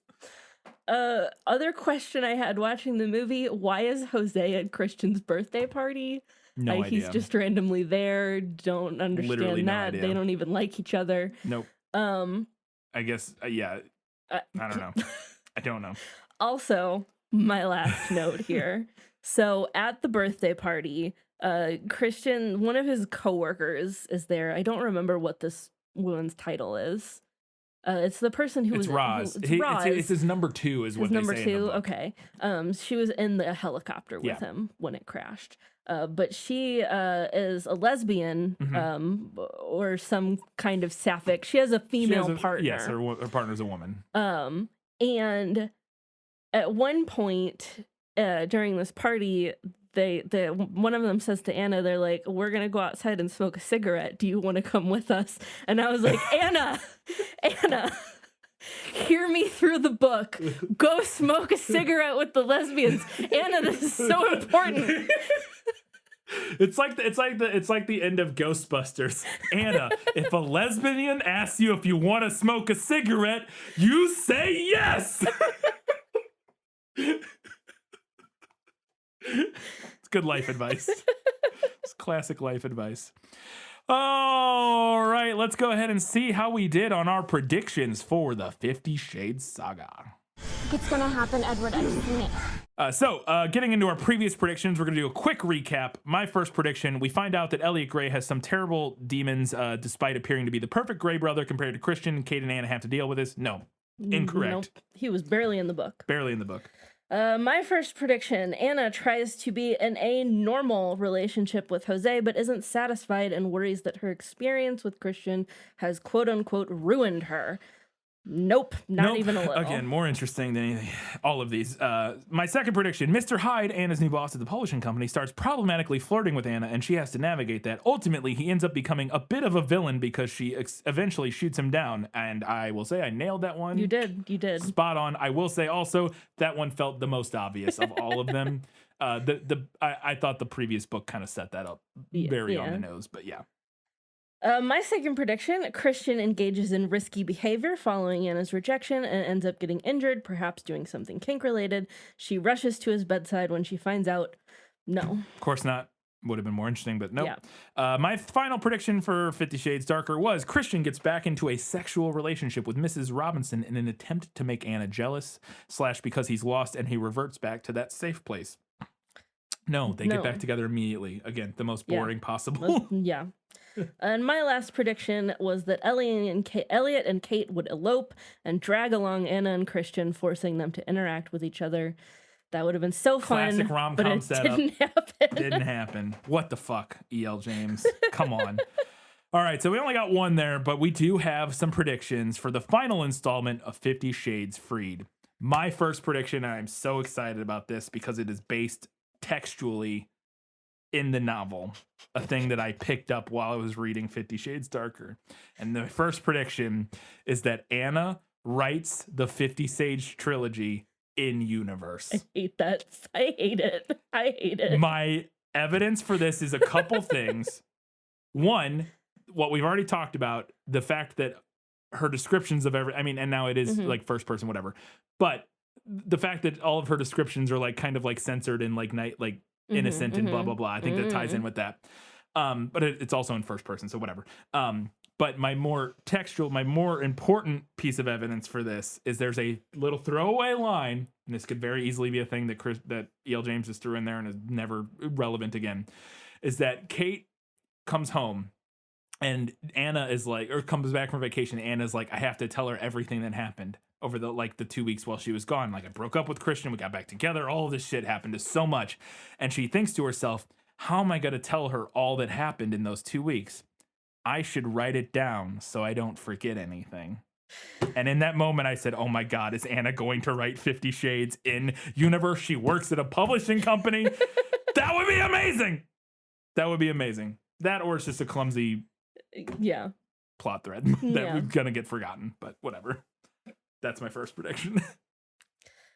My first prediction is that the wedding plans will immediately spiral out of Anna's control. She's going to get overwhelmed, which will make Christian think that she's having second thoughts, and they're going to have the same argument about it at least 5 times. Never has a more concrete, at least the second half of that, never has a more concrete prediction been crafted, because that is 100% going to happen. I think that's very solid all the way around. Yes.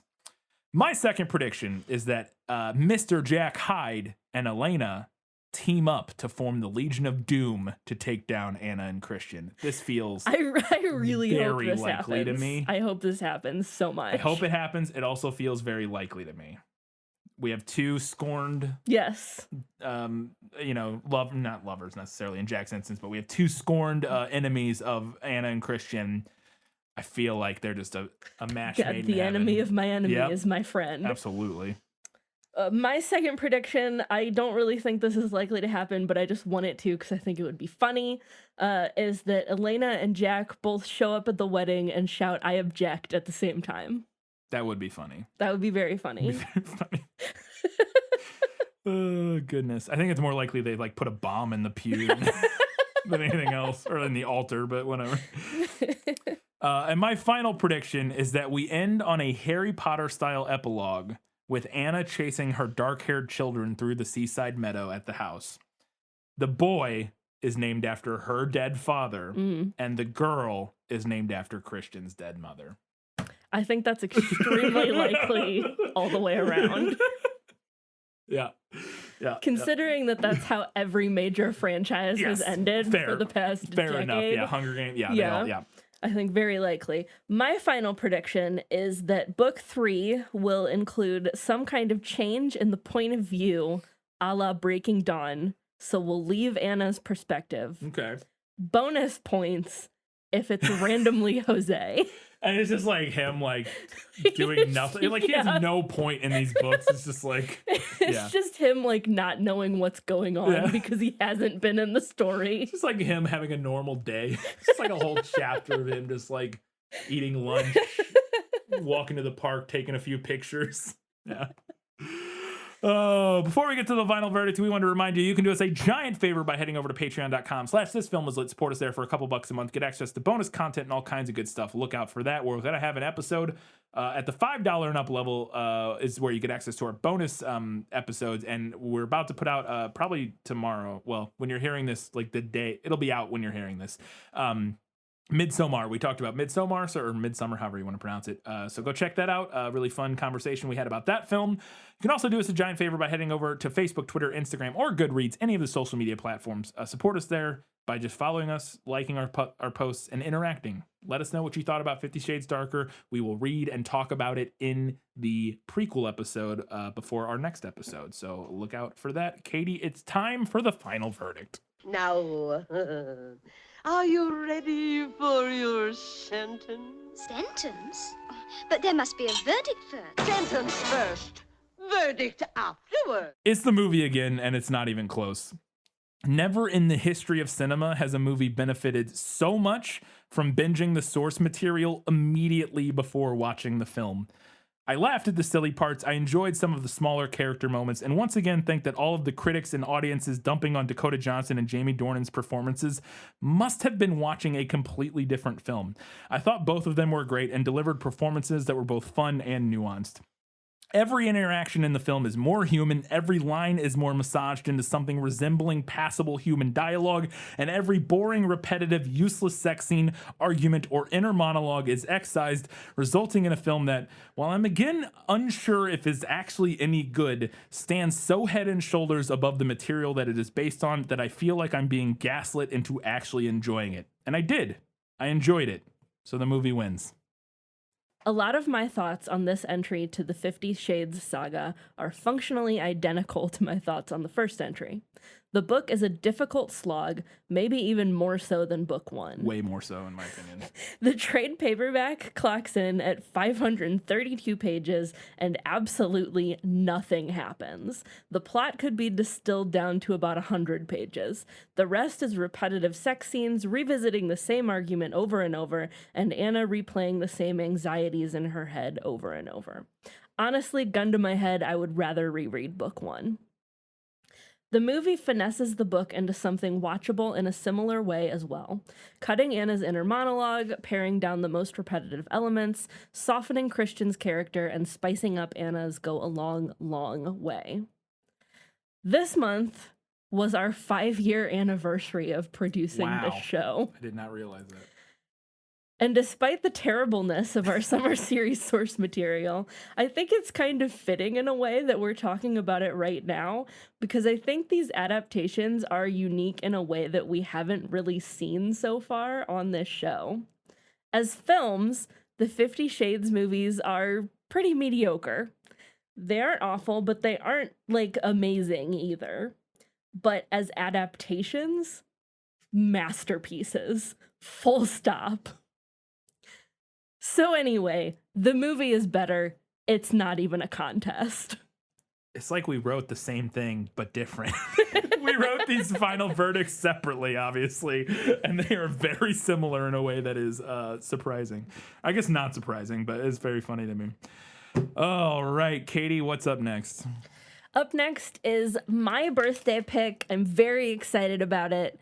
This is a movie that was super important to me when I was in high school.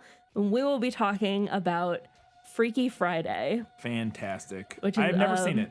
A book by Mary Rogers and the 2003 Lindsay Lohan film. I'm aware of the premise, but I've never seen any of the versions of it, which I think there are quite a few at this point. Yeah, there are a couple. It's been done a handful of times. But yeah, I'm interested to check it out because, yeah, I'm sure it'll be a lot of fun. Yes.